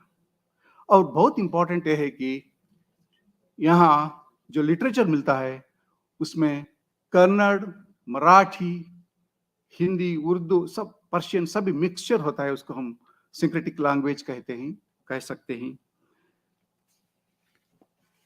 और आखिर बात मैं ये समझता हूँ कि जब हमें इंडियन हिस्ट्री की बात करते हैं तो दक्कन को साइडलाइन किए जाने के बारे में हमको गुस्सा आता है कि ये नॉर्दर्न इंपीरियलिज्म है। क्या हम यही मेथोडोलॉजी में साउथ इंडियन हिस्ट्री भी क्या कर रहे हैं, इसका एक मुझे शक है। क्योंकि जब भी दक्कनी सूफीज की बात आती है तो तेलुगु में, कन्नड़ में, मलयालम में, तुलु में, बैरी लैंग्वेज में, बैरी मुस्लिम्स हैं साउथ कनाडा में, उन्हीं की लैंग्वेज में बहुत कुछ सूफी लिटरेचर आया है, सूफियाँ है, उनको हम इंक्लूजन नहीं कर रहे हैं, एक्सक्लूड कर रहे हैं। इसलिए ये दक्कनी सूफीज का जो कॉन्सेप्ट है, आइडिया है, उसको डेमोक्रेटिकली इंक्लूसिव बनाने की जरूरत है, ये मैं मानता हूँ। शुक्रिया, खुदा हाफिज।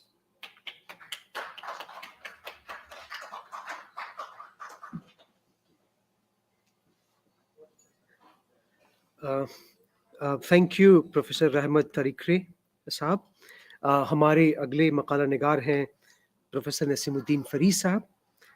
आप से कौन वाकिफ़ नहीं है, मौलाना आज़ाद नेशनल उर्दू यूनिवर्सिटी में बड़ी लंबी खिदमत अंजाम दी हैं, डीन भी रहे हैं school of languages and Indology के, और एक अच्छे मुहक्किक हैं और दक्कन पर आपकी किताबें खूब पढ़ी जाती हैं। प्रोफेसर नसीमुद्दीन फरीद साहब। जहाँ टाइम बता दीजिए, मैं स्टॉप कर दें।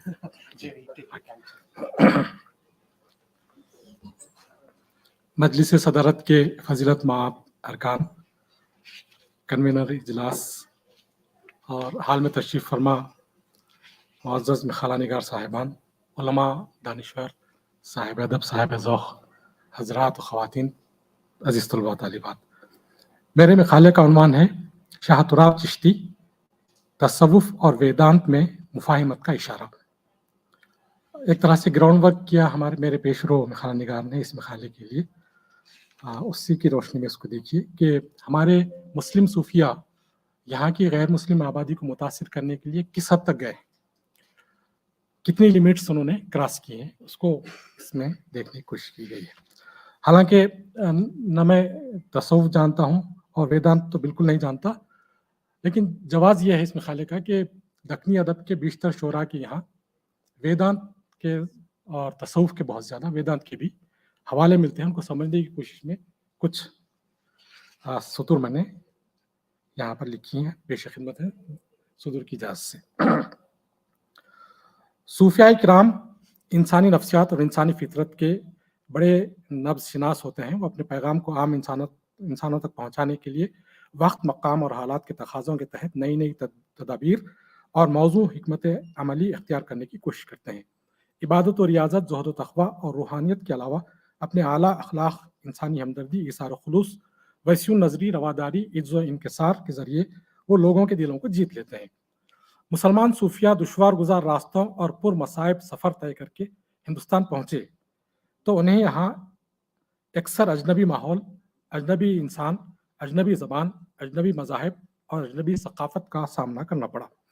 ان صوفیاء کرام نے ہندوستانی باشندوں کی فطرت، سماجی ساخت اور طبقاتی ڈھانچے کا گہرائی سے جائزہ لیا اور ہندوستان کے مذاہب اور ان کی تعلیمات کا بھی مطالعہ کیا۔ انہوں نے یہاں کی تہذیب کو سمجھا اور یہاں کی زبانیں سیکھیں اور یہ جاننے کی کوشش کی کہ ہندوستانی ویدانت کے فلسفے اور تصوف کے مابین کون کون سے عناصر مشترک ہیں۔ انہوں نے ان مشترک عناصر کے وسیلے سے تصوف کی تعلیمات کو ہندوستانی عوام تک پہنچانے کی کوشش کی۔ ہندوستان کے جن صوفیاء نے تصوف اور ویدانت کو ایک دوسرے سے قریب لانے میں اہم حصہ لیا، ان میں دکن کے ایک صوفی شاہ تراب چشتی ارکاٹی کا نام اہم ہے۔ جن کا تعارف ہے میں اس کو چھوڑ دیتا ہوں۔ مختصر یہ سمجھ لیجئے کہ یہ بیجاپور کے مشہور صوفی امین الدین علی اعلیٰ کے سلسلے سے تعلق رکھتے تھے۔ یہ صوفی بھی تھے اور ان کی تخلیقات کی ادبی جہت بھی ہے۔ انہوں نے داستانی مثنویاں بھی لکھی ہیں اور یہ ماہر تھے بڑے علم رمل کے، علم جفر کے، علم منطق کے، علم کلام کے، ان سب موضوعات پر ان کی مثنویاں موجود ہیں۔ اس کے علاوہ داستانی مثنویاں ملتی ہیں جن میں قصہ میں جبین و ملا اور مثنوی کنور رام و دل آرام وغیرہ۔ شاہ تراب تصوف کے مکتب وحدت الوجود سے تعلق رکھتے تھے۔ وہ نہ صرف وحدت الوجودی فکر کے قائل اور حامل تھے بلکہ انہوں نے اس کے فروغ کے لیے سرگرم کوشش بھی کی۔ اس نظریے کو ہندوستانی عوام تک پہنچانے کے لیے انہوں نے ہندو فلسفے کا بھی مطالعہ کیا تھا۔ مثنوی گلزار وحدت میں وہ کہتے ہیں کہ مجھے یہ خیال آیا کہ اہل ہند کے عقائد کا مطالعہ کرنا چاہیے کیونکہ ان کی بت پرستی عقل کے مغائر اور مذہب توحیدی کے خلاف ہے، لیکن ان کے مذہب کی اصل کتابوں کا مطالعہ کرنا چاہیے تاکہ اصل حقیقت سامنے آئے اور پتہ چلے کہ کن باتوں میں اختلاف ہے۔ چنانچہ انہوں نے تمام وید اور پرانوں کا مطالعہ کیا، رامائن اور بھگوت گیتا بھی پڑھ ڈالی۔ وہ کہتے ہیں جب میں نے ان کتابوں کا مطالعہ کیا تو حقیقت میں یہ حقیقت سامنے آئی کہ اصل حقیقت تو ایک ہے لیکن اصطلاحات کا فرق ہے۔ ہر جگہ اسی نور ازل کا اجالا ہے۔ یہ اشعار میں پیش کر رہا ہوں۔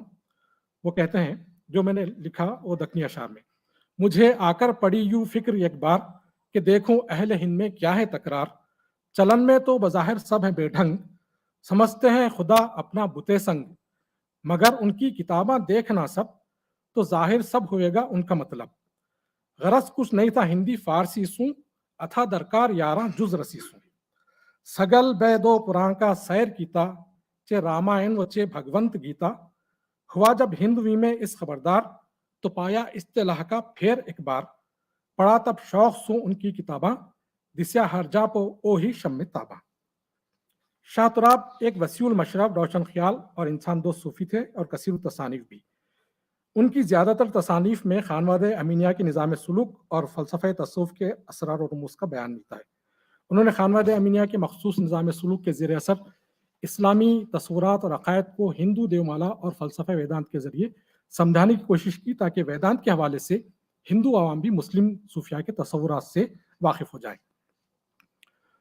خانوادہ امینیہ کے مورث اعلیٰ میراجی شمس الشاق تھے، جن کا سلسلہ بیعت 2 واسطوں سے خواجہ بندہ نواز گیس وزرا سے ملتا ہے۔ خانوادہ شمس الشاق کے نظام تصوف کا مرکزی ستون صوفیاء کے حلقوں میں مقبول روایت من عرف نفسہ فقط عرف ربہ، جس نے اپنے آپ کو پہچانا اس نے اپنے رب کو پہچانا ہے۔ میراجی شمس الشاق نے عرفان نفس کے لیے وجود کے 4 مراتب قرار دیے، جسے وہ دکنی میں پہلا تن، دوسرا تن، تیسرا تن اور چوتھا تن کہتے ہیں۔ میراجی کے صاحبزادے شاہ برہان الدین جانب نے اپنے والد کے ادھورے خاکے کو مکمل کیا اور انہوں نے 4 مراتب کو نام دیے اور انہیں واجب الوجود، ممکن الوجود، ممتنع الوجود اور عارف الوجود سے موسوم کیا۔ برہان الدین جانم کے فرزند امین الدین اعلیٰ نے اپنے والد کے نظام سلوک میں بڑی تبدیلی لائی اور اس میں کچھ نئی اصطلاحوں، نئے نکات اور نئی تعبیروں کا اضافہ کیا۔ جیسے جانم کے مطابق واجب الوجود یعنی انسان کا وجود خاکی 4 عناصر آب، آتش، باد اور خاک کا مرکب ہے۔ امین الدین اعلیٰ نے اس میں 5ویں عنصر کا اضافہ کیا۔ 5ویں عنصر کو انہوں نے خلا یا خالی کا نام دیا۔ ہندو فلسفے میں اسے آکاش کہا جاتا ہے۔ ہمارے مسلم جو حکماء ہیں وہ کہتے ہیں کہ یہ جو کائنات ہے وہ عناصر اربع، آتش و آب و باد و خاک سے عبارت ہے، لیکن ہندوستانی جو فلسفہ ہے وہ پنچ بھوت یا پنچ تتو پر مبنی ہے کہ یہ پوری کائنات جو ہے 5 عناصر کا مرکب ہے۔ یہ 4 تو کامن ہے، آگ، مٹی، پانی اور ہوا، چوتھا ہے آکاش، خلا۔ تو امین الدین اعلیٰ نے 5 عناصر کا تصور ہندوستانی فلسفے سے اخذ کیا تھا، جسے پنچ تتو یا پنچ بھوت کہا جاتا ہے۔ اسی طرح امین الدین اعلیٰ نے ہندو فلسفہ ویدانت کے بنیادی تصورات کو اپنے نظام سلوک میں اہم جگہ دی۔ چونکہ شاہ تراب اسی خانوادے کے متوسل تھے، اس لیے فلسفہ ویدانت کے گہرے اثرات ان کی شاعری پہ جلوہ گر نظر آتے ہیں، جس کے چند نمونے ذیل میں پیش کیے گئے ہیں۔ شاہ تراب کی ایک اہم تصنیف گیان سروپ ہے۔ اس میں انہوں نے ہندو دیومالا اور ہندو فلسفے کی اصطلاحوں کے بکثرت حوالے دیے ہیں اور ان کے ذریعے اپنے سلسلے کی تعلیمات اور صوفیانہ تصورات کی تفہیم کی ہے۔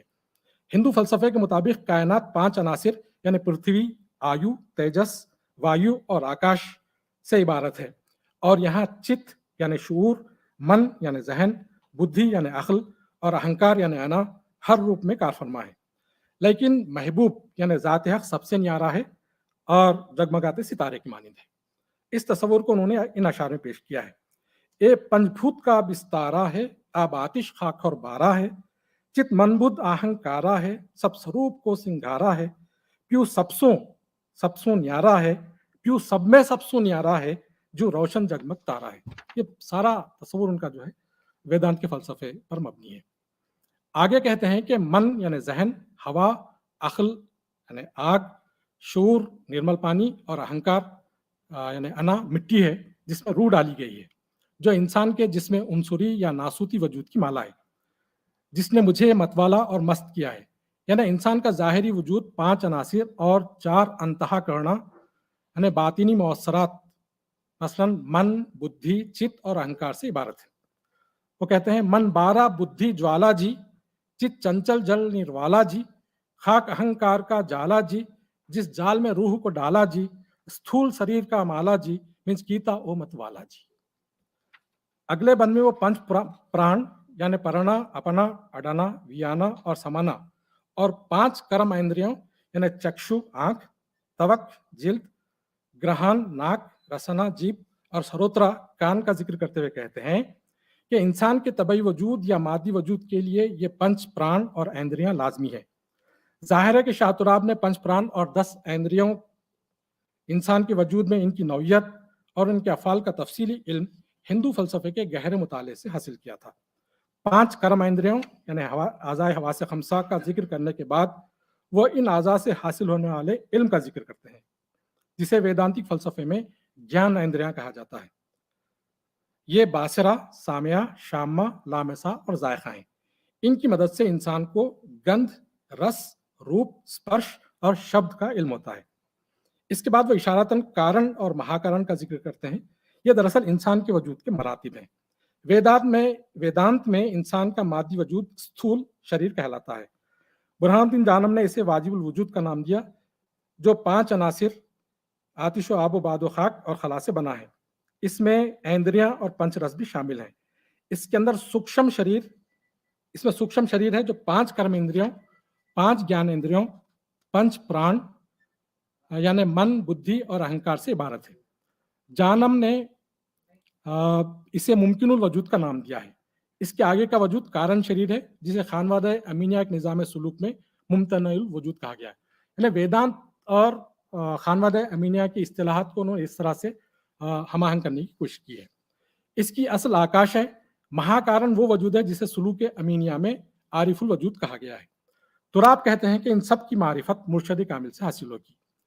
گند رس روپ اسپرش اور شبد، گند رس روپ اسپرش اور شبد، اس 5 سو بنیا جسد، کس کہنا نیک اور کس کو بد، ان 5 میں نہیں کبر حسد، مہاکارن کارن جاوے جد، ست گرو کے چرنوں پاوے بدھ۔ سانکھیا فلسفے میں کائنات کی ہر شے اور ہر وجود میں 3 خصوصیات یا اوصاف ہوتے ہیں جنہیں سنسکرت میں گن کہا جاتا ہے۔ گن 3 قسم کے ہوتے ہیں، ستوا گن، رجس گن اور تمس گن۔ ہر وجود میں ان گنوں کا تناسب الگ الگ ہوتا ہے۔ شاہ تراب کہتے ہیں کہ نیکی، بدی، پاپ اور پنیہ یہ سب انہی گنوں کی وجہ سے ہیں۔ چونکہ یہ گن کائنات کی ہر شے میں پائے جاتے ہیں، اس لیے انہی کے توافق اور تخالف سے نغمہ سرمدی گونج رہا ہے انت کرن سو نقطہ سن اور ساتک راجس تامس گن، ہے قائم ان سے انحد دھن، ہے جس کے کارن پاپ اور پن۔ شاہ تراب نے ہندو مذہب اور اسلام میں مفاہمت کے مقصد سے یہ خیال پیش کیا کہ ہندوؤں کے جو دیوتا ہیں وہ دراصل فرشتے ہیں۔ وہ کہتے ہیں کہ برہما، جبرائیل، وشنو، میکائیل، مہیش، اسرافیل اور تریمورتی اسرائیل ہے۔ ظاہر ہے یہ نہایت چونکا دینے والا اور اپنی نوعیت کا منفرد خیال ہے۔ ارے او ہے برہما جبرائیل، ارے او ہے وشنو میکائیل، کوئی مہیش کہیں کوئی اسرافیل، ترمورت وہ تو اسرائیل۔ وحدت الوجودی ہونے کے ناطے شاہ تراب ہماؤست کے قائل تھے۔ انہوں نے رام اور رحیم کو ایک سمجھا، اور نہ صرف سمجھا، اس کا برملا اظہار بھی کیا۔ نظم گلزار وحدت میں کہتے ہیں، غرض ہر نام سو ہر نام بھجیے، غرض ہر نام سو ہر نام بھجیے، بہر صورت اسی کا دھیان کیجیے، وہی اللہ وہی شیو ہری نام، ہے ایک محبوب ہیں جس کے اتے نام، اللہ کہو سو اوم کہو یا رام یا رحما کہو، در ہر زماں ہر نام کا سمرن سو ہر بار کر۔ من سمجھاون شاہ تراب کی نہایت اہم نظم ہے۔ یہ نظم انہوں نے مہاراشٹر کے مشہور سنت، شاعر اور مصلح رام داس کی تصنیف شری مناچے شلوک سے متاثر ہو کر لکھی تھی۔ ایک طرح سے انہوں نے مناچے شلوک کے مضامین اور مطالب کو اپنے انداز میں دکنی زبان میں منتقل کیا تھا۔ شاہ تراب کی تصنیف میں من سمجھاون کی سب سے نمایاں خصوصیت یہ ہے کہ اس نظم میں انہوں نے مذہبی مباحث اور تصوف کے مسائل کو ہندو دشاوتارہ، ہندو اسطور اور ہندو فلسفے کے ذریعے واضح کرنے کی کوشش کی ہے۔ اس ضمن میں پروفیسر سیدہ جعفر، جنہوں نے من سمجھاون کی تدوین کی ہے، لکھتی ہیں، شاہ تراب نے اسلامی عقائد کو ہندو دیومالا اور ہندو مذہب کی تعلیمات اور تشریحات کی مدد سے اس لیے سمجھانے کی کوشش کی ہے کہ اس طرح دوسرے مذاہب والے بھی اس سے خود کو مانوس پا کر اس طرف متوجہ ہو سکیں اور انہیں کسی قسم کی اجنبیت کا احساس نہ ہو، اور ان میں تنفر، کنارہ کشی اور اعتراض کا رجحان پیدا نہ ہو۔ انکوٹ۔ اس نظم میں پہلے بند کا آغاز وہ خدا کے نہیں رام کے نام سے شروع کرتے ہیں شاہ تراب۔ صفت کر اول اس کی جو رام ہے گا، اسی رام سو ہم کو آرام ہے گا، سدا رام کے نام سو کام ہے گا، ہمان دھیان اس کا صبح و شام رہے گا۔ اب اس پر تبصرہ کرتے ہوئے پروفیسر مسعود حسین خان لکھتے ہیں کہ مذہبی فکر کی سطح پر رام اور رحیم کو اس طرح مدغم کرنے کی جرات شاید ہی کسی دوسرے صوفی نے کی ہو۔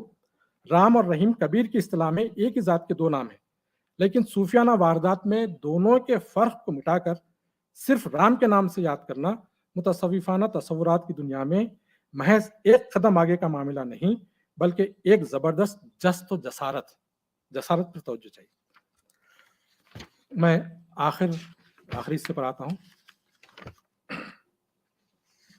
شاہ تراب کو نہ صرف دکنی ادب بلکہ پورے اردو ادب کی تاریخ میں اس لیے منفرد حیثیت حاصل ہے کہ انہوں نے ویدانت کے فلسفے، ہندو مت کے اساطیر و عقائد اور تصوف کے نظریات کو جس گنگا جمنی انداز میں اور جس ہم آہنگی اور توازن، رواداری، وسیع نظری اور معقولیت کے ساتھ پیش کیا ہے، اس طرح کسی نے پیش نہیں کیا، اور اس باب میں شاید اولیت انہی کو حاصل ہے. انہوں نے جس جرأت و جسارت اور کھلے ذہن و دل کے ساتھ ویدانت سے خوشہ چینی کی ہے، اس کی روشنی میں کہا جا سکتا ہے کہ ان کی شاعری اور ان کی شخصیت ویدانت اور تصوف کے درمیان مکالمے اور مفاہمت کی علامت ہے. بہت بہت شکریہ سر.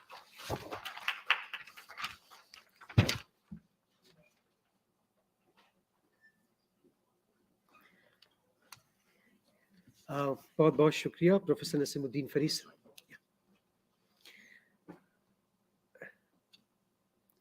اب ہمارے اگلے مقالہ نگار ہیں جناب ڈاکٹر سجاد عالم رضوی صاحب. آپ اسسٹنٹ پروفیسر ہیں ڈپارٹمنٹ آف ہسٹری میں، presidency university Kolkata, waste Bengal.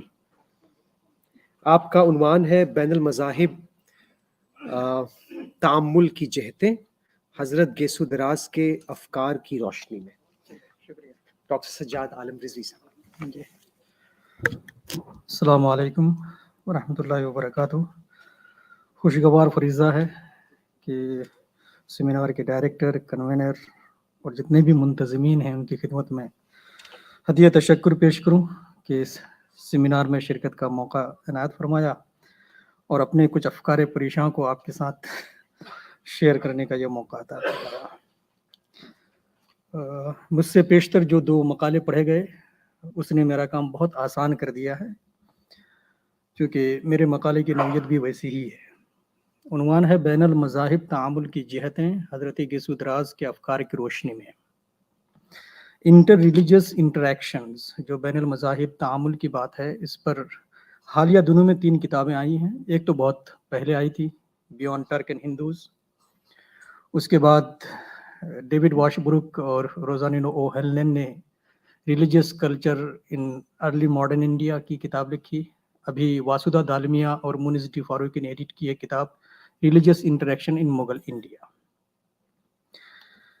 ان کتابوں کے عمومی جائزے سے جو تاثر ملتا ہے وہ یہ ہے کہ جو تعامل کی متعدد جہات ہیں ان کو باہم اس طرح سے خلط ملط کر دیا گیا ہے کہ تاریخ میں مذہب اور مذہبی تعامل کے جو ادوار کا ہم مطالعہ کرتے ہیں اس میں 2 مسئلہ ہمارے سامنے آتا ہے. ایک انگریزی میں کہتے ہیں انالیٹیکل کیٹیگریز، تجزیاتی جو تصورات ہیں ان کا استعمال، اور دوسرا ہے ریلیجین اگر ہے تو کیا اس کی باؤنڈریز ہیں، اور اگر باؤنڈریز ہیں تو کیا ان باؤنڈریز کو خلط ملط کیا جا سکتا ہے.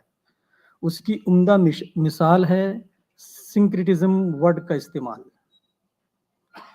جہاں بھی ہم یہ دیکھتے ہیں کہ صوفیہ کی تحریروں میں اگر کسی دوسرے مذاہب کے تصورات پر گفتگو ہوتی ہے یا دیگر مذاہب کی تحریروں میں صوفیانہ تصورات کی آمیزش پائی جاتی ہے تو ہم فوری طور پر لفظ سنکریٹزم استعمال کر دیتے ہیں. لیکن یہ بھی اسکالرز کے بیچ میں بہت متنازع فی رہا. امتیاز احمد صاحب سوشیولوجسٹ اور فرانسس روبنسن کے درمیان جو ڈیبیٹ ہے وہ یہی ہے، اور اس نے اب اس ڈیبیٹ نے ایک طرف اگر ہمیں یہ سوچنا سکھا رہا ہے کہ ہم مذہب یا کسی بھی مذہب کو 2 خانوں میں بانٹیں. تو فار ایگزامپل اسلام کے تناظر میں دیکھیں تو ایک ہائی اسلام ہے، ایک فوک اسلام.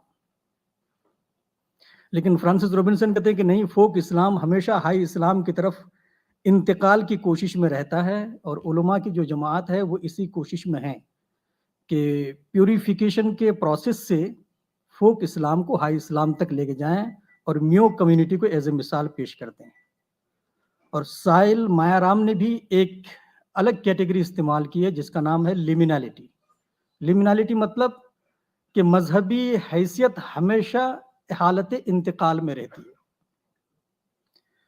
یہ ایک تصورات ادھر سے آئے، اور دوسری طرف جب ہم صوفیاء کرام کی کتابوں کا مطالعہ کرتے ہیں تو ان میں 3 طرح کے تصورات سامنے آتے ہیں.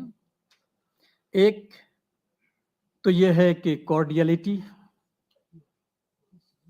دوسرا انڈیفرنس مطلب بے التفاتی، دوسرے مذاہب میں کیا ہے کیا نہیں اس سے کوئی خبر نہیں، اور تیسرا ہے ہاسٹیلیٹیز. اور انہی تینوں کو بنیاد بنا کر مذہبی شناخت کی باؤنڈریز کو طے کرنے کی کوشش کی جاتی ہے. لیکن مسئلہ اس میں جو آتا ہے وہ یہی ہے کہ ہم زیادہ تر وہی تصورات استعمال کرتے ہیں جو ماڈرن ہیں، ماڈرنسٹ دور کے ہیں، اور ان کتابوں میں اور خاص کر واسودھا دالمیا کی کتابوں میں پوسٹ ماڈرنسٹ جو اپروچ ہے وہ زیادہ غالب آ گیا، جس نے ہمیشہ یہ کہنے باور کرانے کی کوشش کی کہ مذہبی تعامل کی جو صورتیں ہیں وہ ہمیشہ پیچیدہ رہی ہیں، کمپلیکسٹی کو یہ زیادہ اہم واضح کرتے ہیں.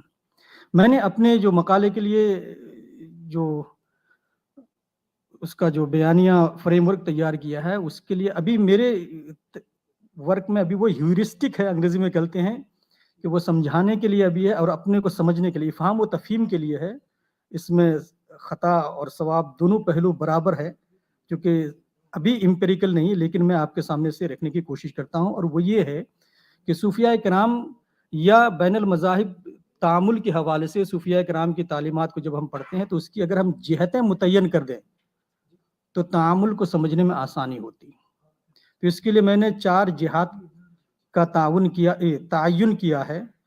اس میں سے جو پہلا ہے وہ پولیمیکل ایک ڈائمنشن ہے کہ جب صوفیاء کرام اپنی تحریروں میں دیگر مذاہب سے انگیج کرتے ہیں تو ایک صورت پولیمیکل آتی ہے، اور یہ اس صورت میں ہوگا جب مذہب کو ہم ایک set of belief and practices مانیں کہ مذہب یا دین عقائد اور عقیدہ اور عمل کا مجموعہ ہے. اگر ایسی صورت کے تناظر میں دیکھیں تو حضرت گیسو دراز علی رحمت رضوان کی تعلیمات میں ہمیں یہ نظر آتا ہے کہ کفر کفر ہے، شرک شرک ہے، توحید توحید ہے اور تعدد تعدد ہے. تو ہر جگہ آتا ہے، چونکہ وہاں جو دین کا تعارف ہوتا ہے وہ صرف عقیدہ اور عمل کے اعتبار سے. اور اس کو کچھ لوگوں نے آئیڈینٹیفیکیشن اور کمپیریزن کے فریم ورک میں بھی دیکھنے کی کوشش کی، خاص کر بنگال کے کنٹیکسٹ میں رچرڈ ایٹن نے بھی اس اصول کو اپنایا. تو جہاں تک تعارف کی بات ہے، حضرت گیسو دراز علی رحمہ فرماتے ہیں کہ دیگر مذاہب کے بارے میں پہلے ان کے تاثرات کیا ہیں. تو اپنی مشہور کتاب خاتمہ آداب المردین میں لکھتے ہیں کہ اے عزیز بتحقیق بدانی کہ می خواستم ہر ملتے کے آرا ہفتاد و 2 ملت گوین رہے ارشاد و تعلیم ایشاں بنویسیم و ای ہفتاد و 2 ملت احمدیست می خواستم رہے ارشاد و تعلیم مشرکان و مجوس و ترسا ہم بنویسیم باوجود آن کی ایشاں بآ شرک و مجوسیت و ترسائی گرفتار انت اما وقت عزیز است و عمر قصیر است. یعنی حضرت گیسو دراز یہ فرماتے ہیں کہ مذہب کو اگر ہم دیکھنا چاہیں یا مذہب میں جو ارشاد اور تعلیم دی گئی ہے اور تعلیم کے جو راستے بتائے گئے ہیں، خود ملت احمدی جسے ملت اسلامیہ کہیں گے اس میں بھی بہت سے فرقے ہیں، اور اس کے علاوہ جو عیسائیت ہے، یہودیت ہے یا مجوسیت ہے، اس میں بھی تعلیم و ارشاد کے راہیں ہیں. یعنی he accept the possibilities of various ways of educating in a religious training. اس کے علاوہ ایک مشہور ان کی کا قول ہے جس میں یہ بھی سمجھ میں آتا ہے کہ وہ دیگر ادیان و مذاہب میں جو عبادات کا تصور ہے اس سے بھی وہ واقف ہیں. وہ فرماتے ہیں کہ بارہا سخن العموم گفتام 2 کار لابدی است، لابدی تالک سالک است، یکی تزکیہ نفس و دوم توجہ تام. یعنی سالک طالب کے لیے 2 کام بہت ضروری ہیں، ایک تزکیہ نفس اور دوسرا توجہ تام. اور آگے چل کے فارسی کی بہت لمبی عبارت ہے، محل استدلال پہ آتا ہوں. وہ فرماتے ہیں کہ یہ 2 کام ایسے ہیں جو تمام انبیاء کرام نے اس کی تعلیم دی، اور مرتضان اجانب ہم این 2 چیز باخود دارند. جو دوسری مذاہب اجانب کے جو ریاضت کرنے والے افراد ہیں وہ بھی انہی دونوں چیزوں کو اپنے ساتھ رکھتے ہیں. وہ بے این 2 چیز میسر نباشد ہرگز इजमाए जुमला अदियान बरई अस्त, यानी तज़किए नफ्स और तवज्जो ताम पर जुमला अदियान का इजमा इस पर है। और इसी तनाजुर में जब पॉसिबिलिटीज़ की बात आती है और डिफरेंट वेज की बात आती है, तो हज़रत गेसु दराज ने कुरान में एक अबवाब मुतफर्रिका लफ्ज़ आया है कि हज़रत याकूब अलैहिस्सलाम ने जब अपने बेटों को कहा था कि यूसुफ की तलाश में जाओ, तो कहा था कि अलग अलग दरवाज़ों में से दाखिल होकर के जाओ। तो ये अलग अलग दरवाजे, इन्होंने यहाँ कहा कि ये तलब की अलग अलग राहें हैं, लेकिन ये चीज़ खातिमा आदाबुल मुरीदीन में है। लेकिन अगर मकतूबात को पढ़ते हैं तो फिर वहाँ अलग अलग दरवाजे रब तक पहुँचने के या तलब के जो दरवाजे हैं, वो दरवाजे औकात से ताबीर किए जाते हैं। तो कहते हैं कि फ़राइज़ पढ़िए, नफल पढ़िए, इशराक पढ़िए, चाश्त पढ़िए, ये सब अबवाब मुतफर्रिका हैं। और दूसरी तरफ वो अबवाब से मुराद दिगर मज़ाहिब में जो तलब की राह है उसके, इसीलिए वो कहते हैं कि जुमला अबवाब बिर दर अमल तालिब बाशद बाद तालिबान दीवानगी करदान मुवल्ला शुदान कलंदर शुदान बरहमन व जोगी व बरहरा शुदान मगर जाए याबान, मगर कोई जगह उनको मिल जाती है लेकिन उसके फौरन बाद फिर वो मुनाजराना उसलूब गालिब आता है।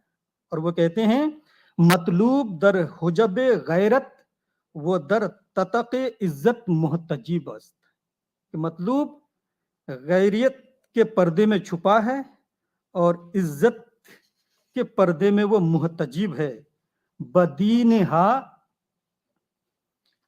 ये दिगर, हाँ इसमें आ जाएगी आप, नयाबत मगर बतालीम पीर व तालीम पैगंबर। कहते हैं कि दूसरे लोग इन दरवाज़ों से चलकर मतलूब तक तो पहुंच सकते हैं, लेकिन पीर की रहनुमाई और पैगंबर की हिदायत के बगैर असल मतलूब तक रसाई नहीं हो सकती, जो गैरियत के पर्दों में महजूब है। सॉरी। तो एक ये हमने यहाँ देखा कि दिगर मज़ाहिब में जो राहें हैं उनकी पॉसिबिलिटीज़ की बात है, लेकिन आखिर में आकर के जो मुनाजराना उसलूब है वो गालिब आता है, और उसमें यही कहा जाता है कि अगर मतलूब तक फिर रसाई होगी तो पीर और पैगंबर की रहनुमाई में भी होगी। दूसरी जिहत जो मुतयन की है वो ये है कि मामूलात से इस्तिफादा और उसके इस्तेमाल की हदें। So exchange of practices between different religious tradition. So yoga और हब्से दम के बारे में वो फरमाते हैं कि मुरीदरा एहतियात करदन बरहब से नफ्स ला बुद्धि अस्त चुनानचे मियाने जोगियान अस्त, कि जो योगीज के दरमियान हब्स नफ्स की प्रैक्टिस है वो मुरीद के लिए उस पर आदत डालना ज़रूरी है। अगर हब्स नफ्स मैसर आयत खतरात खुद दफ़ा मी शवद खतरा ताबे नफ्स अस्त। मगर आमाले जोगिया के बारे में ये हिदायत भी देते हैं कि मुरीदरा आँचे आमाले जोगिया अज़ हर जिनसे के ईशा दारन जुज हब्स नफ्स व निस्बत मखसूस के ईशा दारन व मटकाए के ईशा बासद एहतराज वाजिब अस्त। यानी जोगियाना प्रैक्टिसेस में अगर एक्सचेंजेस भी हों तो सिवाय इन तीन चीज़ों के दूसरी चीज़ वहाँ से नहीं ले सकते हैं। वहीं दो से चीज़ के अज़ा जोगिया गुफ्ताइम ला बुद्धिये सूफी अस्त। तीसरी जिहत है तर्जुमा और इल्मी और फिक्री तबादला, जिसे अभी मुझ से पेशतर जनाब फारिस साहब आपके सामने रख रहे थे।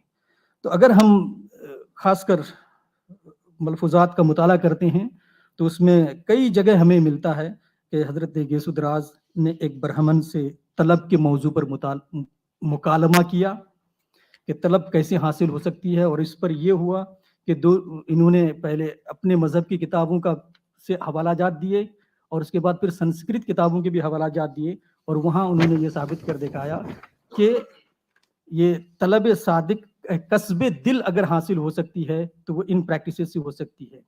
दूसरा है संस्कृत ज़बानों की किताबों से इस्तिदलाल और मुनाजरा, जिसमें उन्होंने ये शर्त रखा कि मैं अपने मज़हब की किताबों से भी इस्तिदलाल करूँगा, संस्कृत की किताबों से भी इस्तिदलाल करूँगा, और जो गालिब आ जाए वो दूसरे की इत्तिबा और पैरवी करे। और यहाँ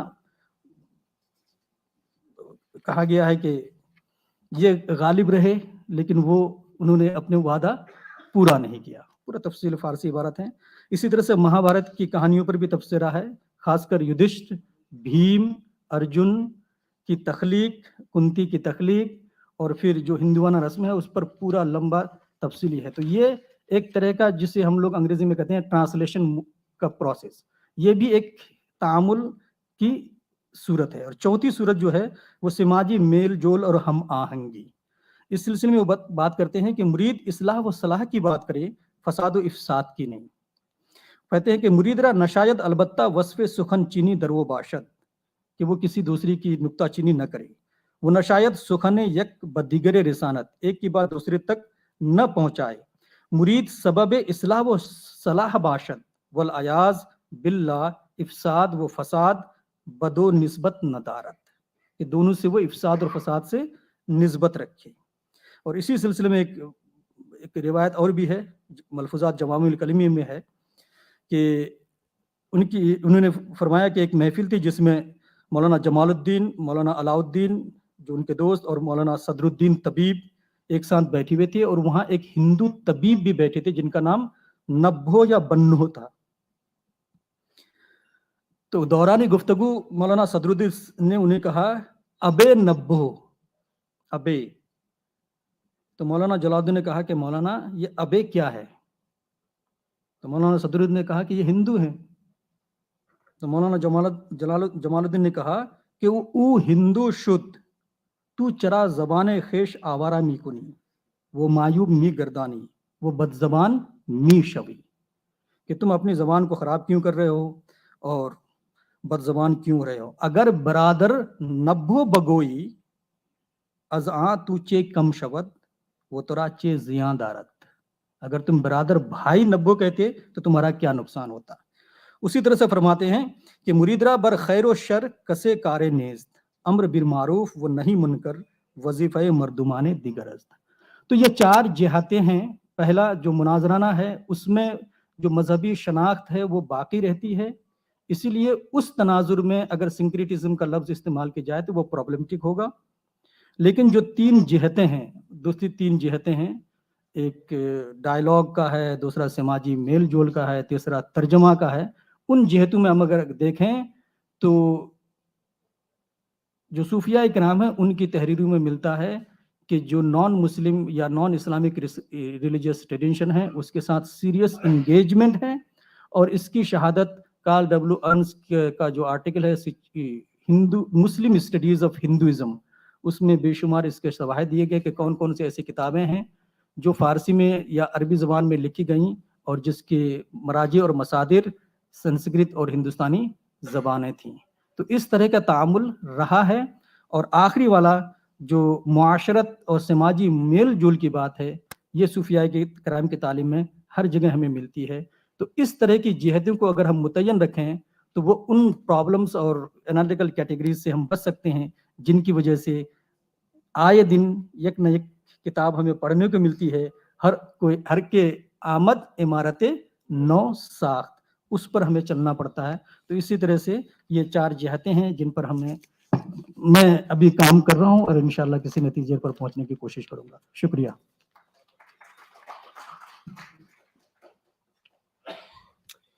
بہت بہت شکریہ ڈاکٹر سجاد عالم رضوی صاحب. آج کی اس نشست کے آخری مقالہ نگار ڈاکٹر احمد صاحب سے گزارش ہے کہ وہ آئیں. ان کے مقالے کا عنوان ہے خواتین کی تعلیمی بیداری میں صوفیاء دکن کا کردار. ڈاکٹر احمد صاحب.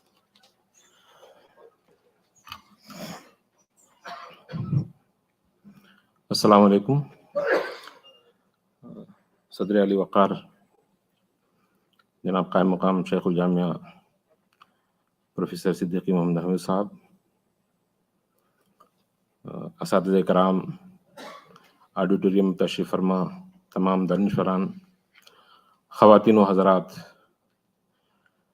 میری خواہش تو یہ تھی کہ جب میں پیپر پڑھوں تو کوئی خاتون چیئر کر رہی ہوتی تو زیادہ اچھا ہوتا، اس لیے کہ یہ خواتین کی بیداری کے تعلق سے تھا.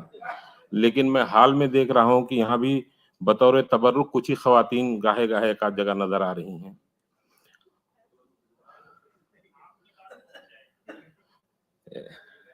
یہ اچھی بات ہے کہ آپ پہنچا دیں. میں بلا تاخیر جی شکریہ. ہاں، میرے مقالے کا عنوان ہے خواتین کی تعلیمی بیداری میں صوفیاء دکن کا حصہ. حضرات، جب بھی ہم خواتین کی تعلیم کی بیداری یا ان کی ترقی کی بات کرتے ہیں تو اکثر میں تاریخ کا طالب علم ہوں، تاریخ کے حوالوں سے بات کرنا چاہوں گا کہ ہم خواتین کے کردار کو بھلا دیتے ہیں، جبکہ ہم اگر وادی سندھ کی تہذیب سے اگر دیکھیں تو وادی سندھ کی تہذیب میں جتنی بھی مورتیاں انکشافات سے ملی ہیں، آرکیولوجسٹ نے ڈھونڈی ہیں، اس میں زیادہ تر مورتیاں فیمیل فیگرز تھیں. اور آج بھی ویسے بھی ہم بہت ساری درگا ہے، سرسوتی ہے، بہت ساری مورتیوں کی ہم پرستش کرتے ہیں، لیکن انہیں جب حق دینے کی بات آتی ہے تو ہمارے سماج میں لوگ اس سے اعتراض کرتے ہیں. اس پہ صوفیہ کا کیا رویہ رہا ہے؟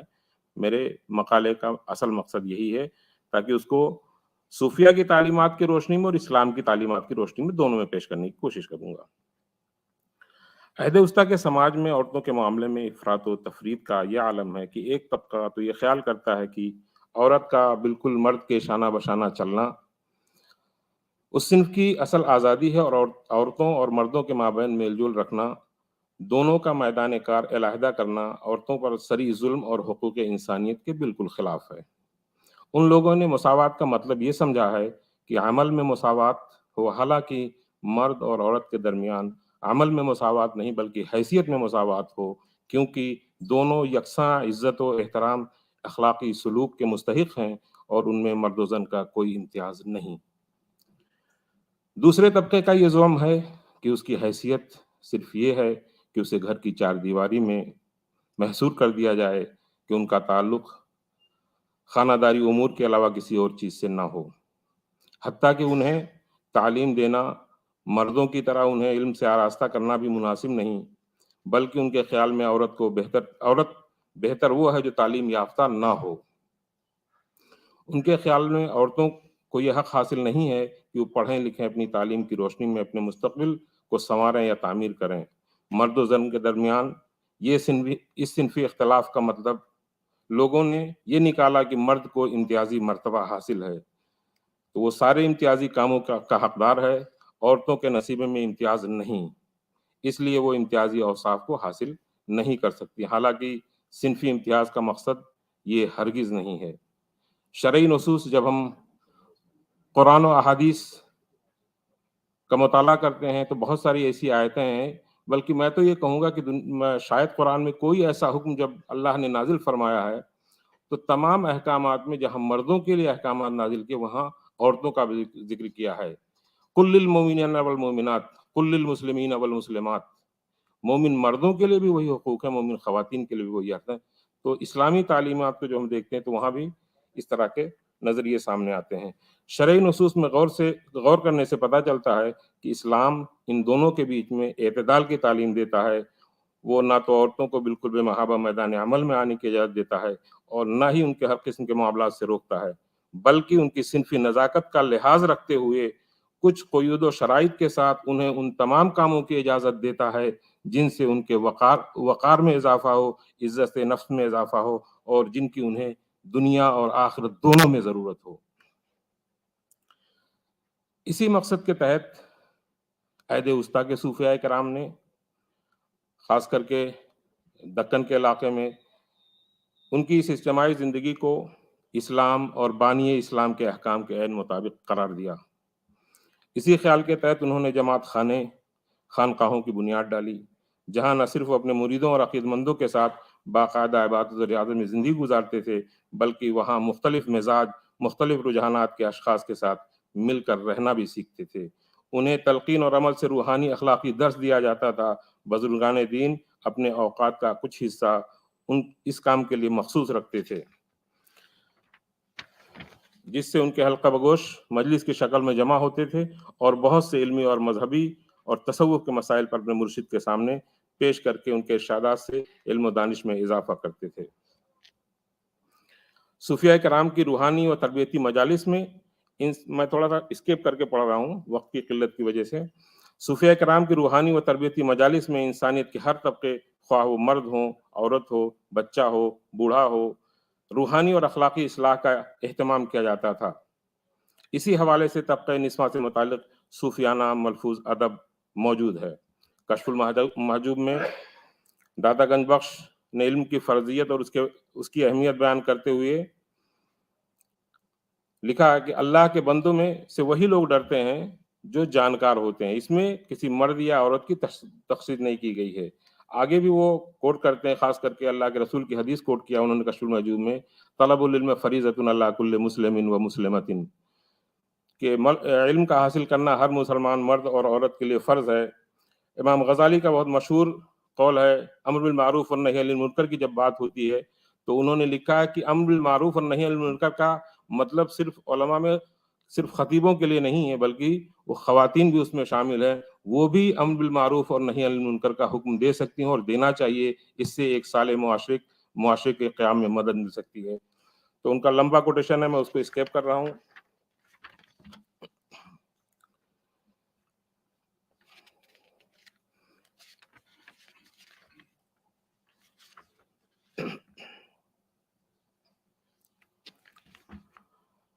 لیکن یہ ایک مسلمہ حقیقت ہے کہ گردش زمانہ کے ساتھ خواتین کی سماجی، معاشی اور اقتصادی حیثیت رفتہ رفتہ بتدریج کم ہوئی۔ تاریخ کے طالب علم کی حیثیت سے وادی سندھ میں ہم نے دیوی کا درجہ دے دیا خواتین کو، لیکن جب ہم عمل کے میدان میں آتے ہیں تو وہ دیوی نہیں رہ جاتی، بلکہ ہم اس کو ایک اقتصادی، آپ کسی بھی آج کل کے پروڈکٹ پہ جو ہمارا صارفیت کے زمانے میں کسی بھی پروڈکٹ پہ ہم اس کو خوبصورت بنا کر پیش کرنا ہوتا ہے تو عورت کی تصویر لگا دیتے ہیں، جس سے اس کا اہتمام نہیں ہوتا بلکہ اس کا استحصال ہوتا ہے۔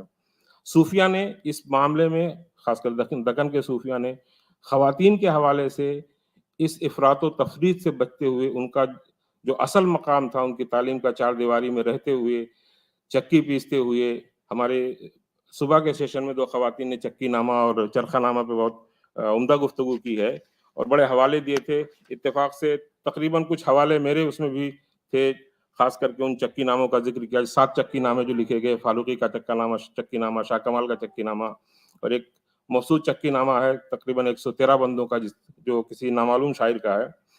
اور ہمارے بیچ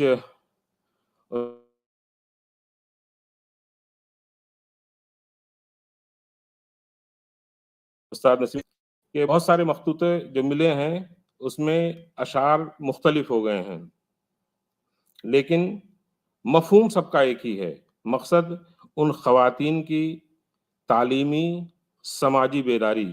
بہت سارے نقطوں میں صبح کے سیشن میں گفتگو ہوئی ہے، میں ایک خاص نقطے پہ بات کروں گا کہ جب صوفیاء کرام خاص کر کے بندہ گیسو دراز بات کرتے ہیں تو یہاں صرف ان کی تعلیمی بیداری کی بات نہیں کر رہے ہیں، ان کے گھر میں رہنے کے رویے پر بھی کرتے ہیں، جو آج کل ہم سمجھتے ہیں کہ ہمارے معاشرے میں بھی عام ہے، اس کا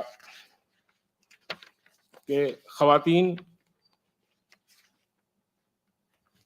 گھریلو ماحول میں ان کی کیا ذمہ داریاں ہیں، مردوں کی کیا ذمہ داریاں، جہاں وہ خواتین کی بیداری کی بات کرتے ہیں وہاں ان کی ذمہ داریوں کو بھی نبھاتے ہیں، اور کہتے ہیں کہ آپ اپنے گھر کی بات گھر کی چار دیواری میں رکھیے، باہر اس کو جا کے مت کہیے۔ جیسے ایک مرد سوں جھگڑا کر جدا جا کر سوتی، ست میں دکھیا ہوں کر نصیبہ کو روتی، مرد سوں لے گھاتی دن چڑھے لگ سوتی، مرد کا کرانا ہمسایہ کو روتی۔ یعنی مردوں کے ساتھ جو تمہارے کام ہوتے ہیں ان کو جا کے ہمسایوں پڑوسیوں سے بیان کرنا یہ درست نہیں ہے۔ تو یہ اصلاح کی جو کوشش کی ہے انہوں نے، صوفیاء کرام نے، اس چکی نامہ، چرخہ نامہ، لوری نامہ، شادی نامہ اور بہت سارے ناموں کے حوالے سے، میرا مقالہ انہی کے تاریخی حوالوں پہ مبنی ہے۔ آگے لکھتے ہیں، مرد کچھ پوچھے تو پڑک جواب دیتی، مرد کچھ پوچھے تو پڑک جواب دیتی، کم عقل بھگوڑی جھوٹی سوگند کھاتی، پھوڑ ناری کے ڈھنگ موزی خوب یوں دھرتی، باسی کوسی اریا ہانڈی لے کر کھاتی، گھر میں آنگن میں کوڑا کھاٹ سے کی اس کی جھولی، کاہلی سوں نہ نہاوے تن پر سڑ گئی چولی۔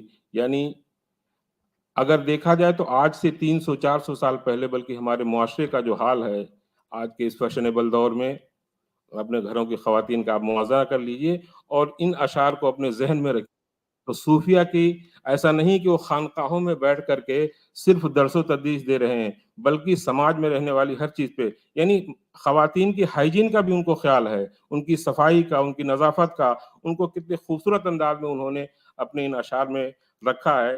اور صرف صوفیہ کے یہاں نہیں ہے کہ ہم علم حاصل کریں، علم کے ساتھ عمل پہ بھی انہوں نے زور دیا ہے. اس لیے انہوں نے کہ کسی کا شعر ہے کہ عمل سے زندگی بنتی ہے جنت بھی جہنم بھی، یہ خاکی اپنی فطرت میں نہ نوری ہے نہ ناری ہے. تو صوفیہ نے اپنے عمل کے علم کے ساتھ ساتھ عمل کر کے دکھایا، عمل کر کے سماج اور معاشرے کو بہتر بنانے کی کوشش کی ہے. میں آخری بند پڑھتے ہوئے کہ اس طرح کے سیمینار کا انعقاد ٹائم ٹو ٹائم ہوتے رہنا چاہیے، یہ وقت کی ضرورت ہے. اور جب یہ میرا مقالہ شائع ہوگا تو انشاءاللہ آپ لوگ اس کے استفادہ کریں گے. بس اتنا کہنا چاہوں گا کہ تازہ خواہی داشتن گرداغ ہے سینہ را، گاہے گاہے باز خاں یہ قصہ پاری نہ رہا. شکریہ.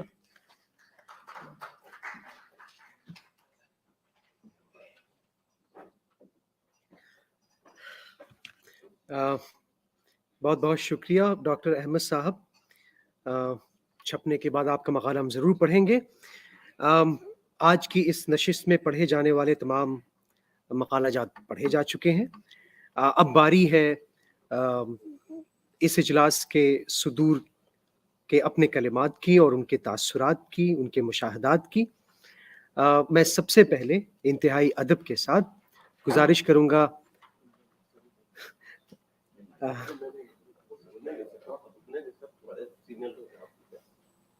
جناب پروفیسر صدیقی محمد محمود صاحب سے. آپ OSD2 ہیں، مولانا آزاد نیشنل اردو یونیورسٹی میں اور department of education and training کے ڈین بھی رہ چکے ہیں. آپ سے گزارش ہے ڈاکٹر پروفیسر صدیقی محمد محمود صاحب. بسم اللہ الرحمن الرحیم. ڈائس پر موجود مجلس صدارت کے معزز رکن doctor Qamar Alam sahab, assistant professor department of Persian AMU، اس پروگرام کے compere doctor Ikram Ulhaq sahab, assistant professor department of history, Maulana Azad national Urdu university, یہاں پر موجود اس پورے سیمینار کے روح رواں پروفیسر عزیز الدین صاحب، ان کے ساتھی رفقہ کار ڈاکٹر احمد خان صاحب اور دیگر حضرات، مقالہ نگاران، معزز خواتین و حضرات اور عزیز طلبہ و طالبات.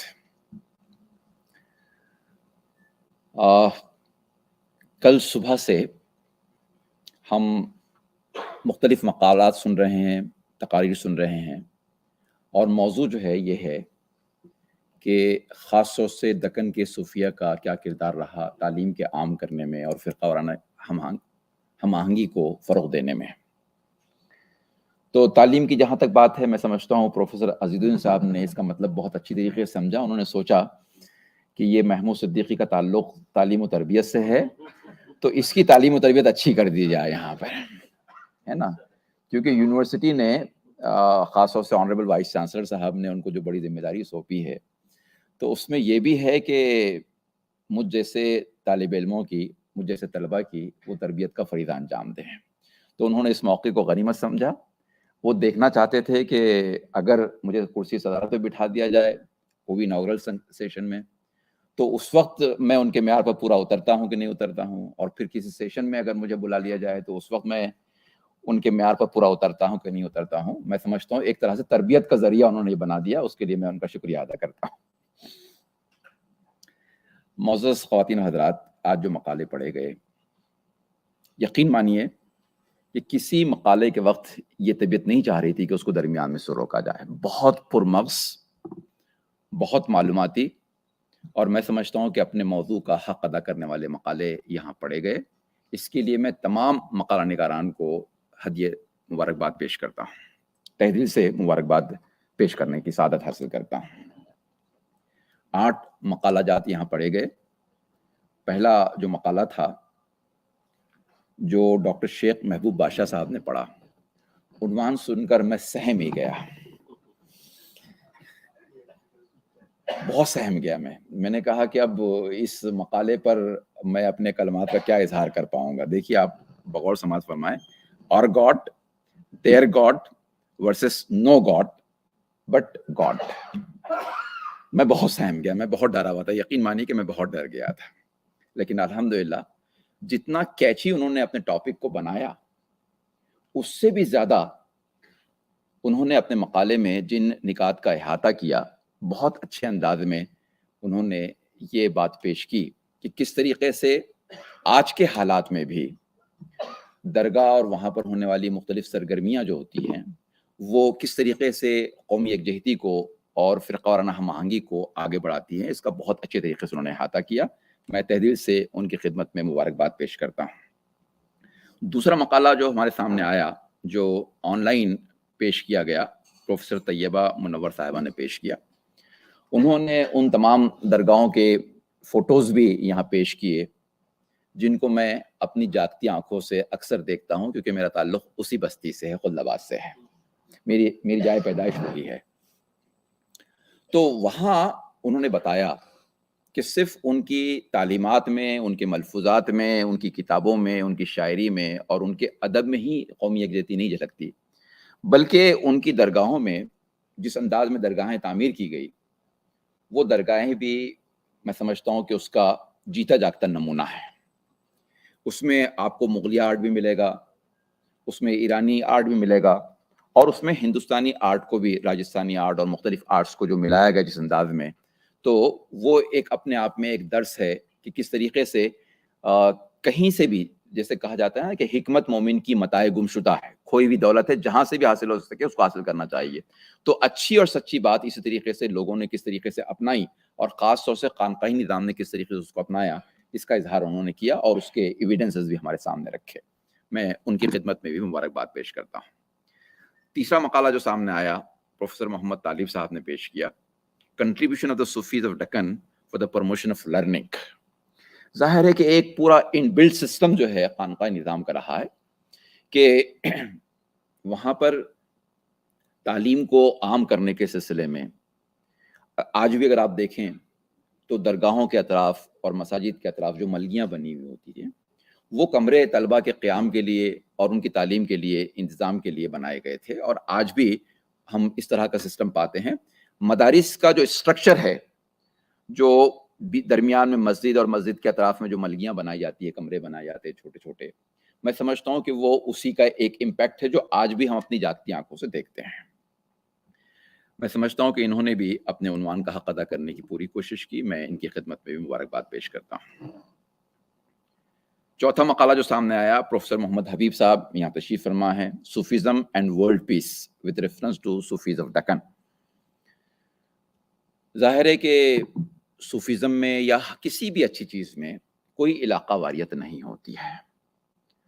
ایسا نہیں ہے کہ صرف اپنے ہی لوگوں کو ساتھ میں لے کے چلنا ہے، بلکہ جیسا کہا جاتا ہے کہ حیات لے کے چلو، کائنات لے کے چلو، چلو تو سارے زمانے کو ساتھ لے کے چلو. تو ان تعلیمات میں ہم کو ایک آفاقیت نظر آتی ہے، سب کو ساتھ میں لے کے چلنے کی بات نظر آتی ہے. اس موضوع پر آپ نے جو مقالہ لکھا اور اس کو جس انداز میں پیش کیا، اس کے لیے میں ان کی خدمت میں مبارکباد پیش کرتا ہوں. پانچواں مقالہ جو ہمارے سامنے آیا، پروفیسر رحمت صاحب کا، وہ شاید اس وقت یہاں پر موجود نہیں ہیں، کہیں باہر گئے، اچھا وہاں پر موجود ہیں. تو وہ کرناٹک کے ایک صوفی میر علم نواز کے حوالے سے انہوں نے بات کی کہ کس طریقے سے بظاہر ایک تھوڑا سا انداز مختلف نظر آتا ہے، لیکن انہوں نے اپنی تعلیمات میں کس طریقے سے تمام جو عقائد کے لوگ ہیں ان کو یکجا کرنے کی کوشش کی. خاص طور سے اپنی شاعری کے حوالے سے یہ بات بہت اچھے انداز میں، بہت خوبصورت انداز میں ہمارے سامنے انہوں نے رکھی. میں سمجھتا ہوں کہ وہ قابل مبارکباد ہے. چھٹا مقالہ پروفیسر نسیم الدین فرید صاحب کا ہمارے سامنے آیا. میں سمجھتا ہوں کہ وہ اس لیے آیا تاکہ مجھ جیسے طالب علم کے سامنے یہ ثابت کیا جا سکے کہ مقالہ کس طریقے سے لکھا جاتا ہے اور کس طریقے سے پیش کیا جاتا ہے. بہت بہت شکریہ پروفیسر نسیم الدین صاحب اپنے عنوان کا حق ادا کرنے کے لیے اور ہمیشہ کی طرح سے بہت ہی پرمغز اور معلوماتی مقالہ پیش کرنے کے لیے. ساتواں مقالہ ڈاکٹر سجاد عالم رضوی صاحب نے پیش کیا، وہ یہاں پر موجود ہیں. انہوں نے بین المذاہب تعامل کی جہتیں، جو انٹریکشن ہوتا ہے، کس طریقے سے صوفی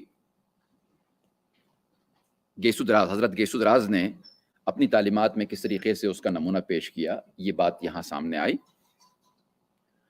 بین المذاہب تعامل، آج بھی اس ٹرمینالوجی کا میں سمجھتا ہوں کہ بڑا استعمال ہوتا ہے، اور عام طور پر آج جو کلچر سامنے آ رہا ہے، سب کی امید یہ ہوتی ہے کہ لوگ اپنے جو فرق ہیں، جو اختلافات ہیں، ان کو بالائے طاق رکھ کر ایک مین اسٹریم میں شامل ہو جائے۔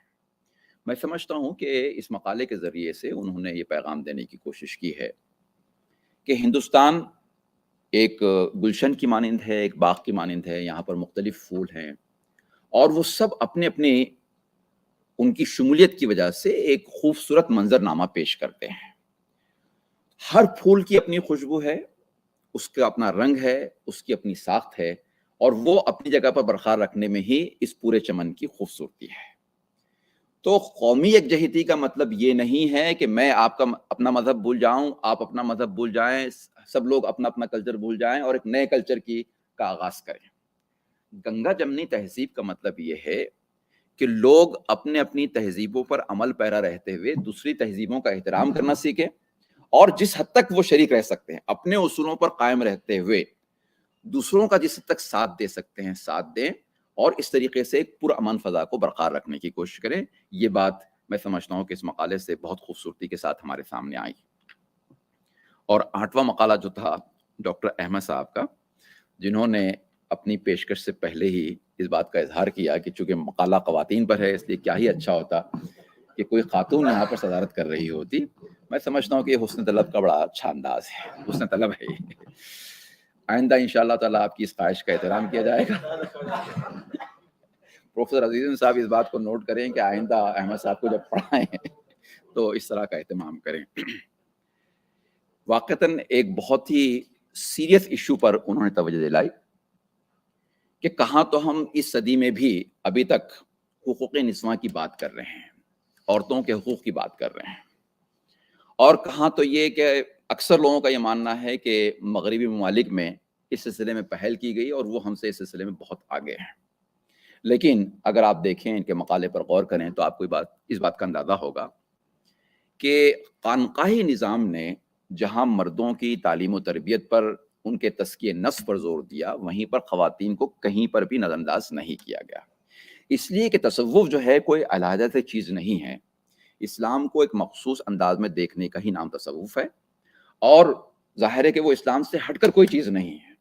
اور اس سلسلے کا آغاز خود آپ صلی اللہ علیہ وسلم نے، حضرت محمد مصطفیٰ صلی اللہ علیہ وسلم نے اپنے زمانے نبوت میں اس چیز کا آغاز کر دیا تھا، جہاں آپ صلی اللہ علیہ وسلم نے مسجد نبوی میں جو صفا نام کا چبوترا ہے وہاں پر مردوں کے لیے تعلیم کا نظم کیا تھا، وہیں پر الگ الگ مقامات پر بعض اصحاب کے گھر پر، کبھی اپنے گھر پر، کبھی حضرت عائشہ صدیقہ رضی اللہ عنہ کے حجرے میں خواتین کو بلا کر ان کی تعلیم و تربیت کا نظم بھی کیا، تو وہ ایک بڑا طویل سلسلہ ہے۔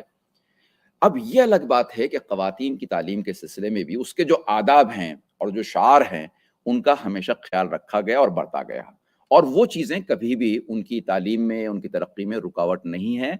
بہت ساری خواتین ایسی ہیں جنہوں نے ثابت کر دکھایا کہ ہمارے شعار، ہماری تہذیب اور ہمارا پردہ ہماری ترقی میں رکاوٹ نہیں ہے، اور انہوں نے بڑی کامیابی کے ساتھ زندگی کی تمام منازل طے کی، اپنی کامیابی کے علم بلند کیے اور بہت اچھا مقام حاصل کیا۔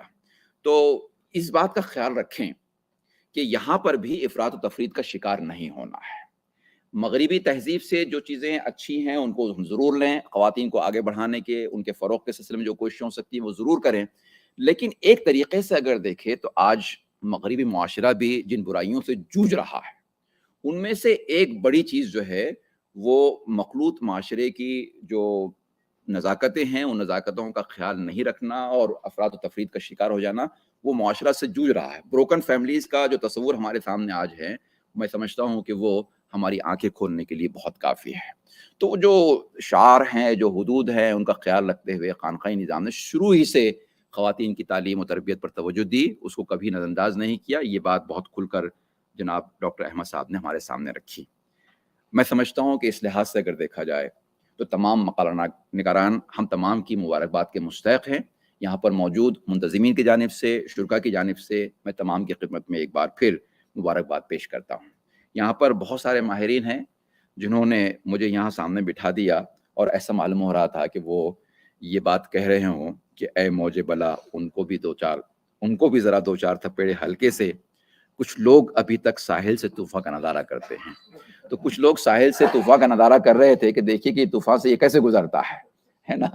تو میں سمجھتا ہوں، میں ان کی تمام مہارتوں کا، ان کے علم کا، ان کے تجربات کا احترام کرتا ہوں.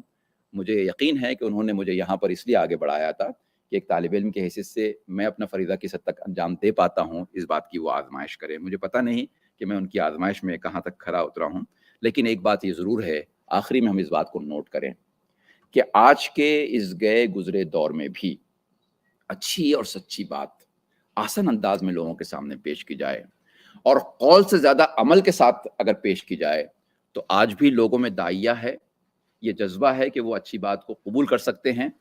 آپ دیکھیے کہ وہ دور بہت پرانا دور نہیں ہو گیا کہ جب اگر کسی گاؤں میں ایک بھی ایسا شخص موجود ہوتا جس کا اللہ تعالیٰ کی وحدانیت پر مکمل یقین ہوتا اور جو اس یقین کے ساتھ سچائی اور ایمانداری پر قائم رہتا، تو چاہے گاؤں کے کسی گھر میں کسی بات پر تنازع ہو جائے، لوگ وہاں پر آتے اور کہتے کہ فیصلہ تو میاں جی کریں گے، فیصلہ تو میاں جی کریں گے، وہ جو کہیں گے ہم سب مان لیں گے اس بات کو. سارے اختلافات کو بالائے طاق رکھ کر آج بھی میاں جی کی بات لوگ سننے کے لیے تیار ہے، بطور شرط یہ ہے کہ میاں جی بن جائیں.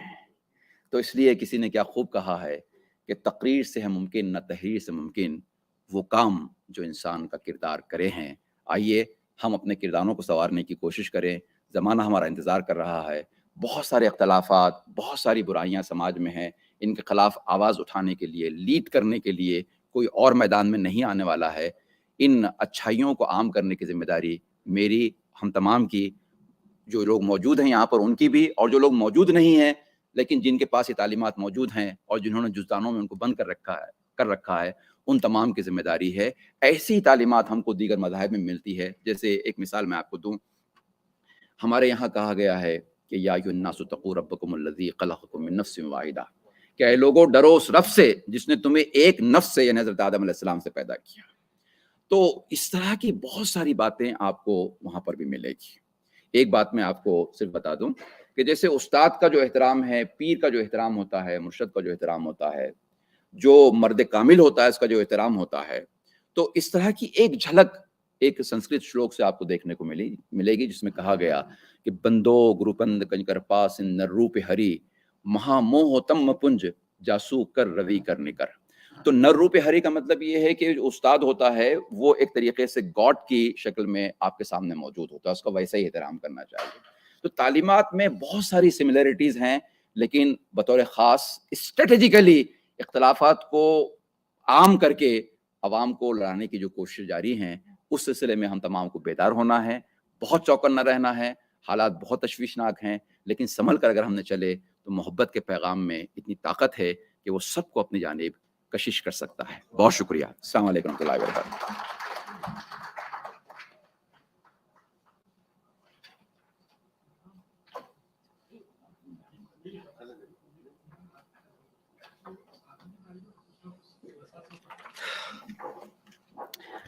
بہت بہت شکریہ پروفیسر صدیقی محمد محمود صاحب اپنے مشاہدات اور آبزرویشنز کے لیے.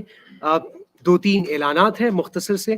پہلا تو یہ کہ باہر چائے کا انتظام ہے، شام ہو چکی ہے، آپ سب لوگ فریش ہو جائیں، وہ بہت ضروری ہے. دوسرا یہ کہ آج 6:30 بجے شام میں محفل سما کا بھی انتظام ہے DDE آڈیٹوریم میں. وہ کیا صوفیہ کی محفل جہاں سما کا اہتمام نہ ہو، تو اس کا بھی اہتمام ہے. اور کل صبح 10 بجے صبح کل چوتھا سیشن اس سیمینار کا ہوگا.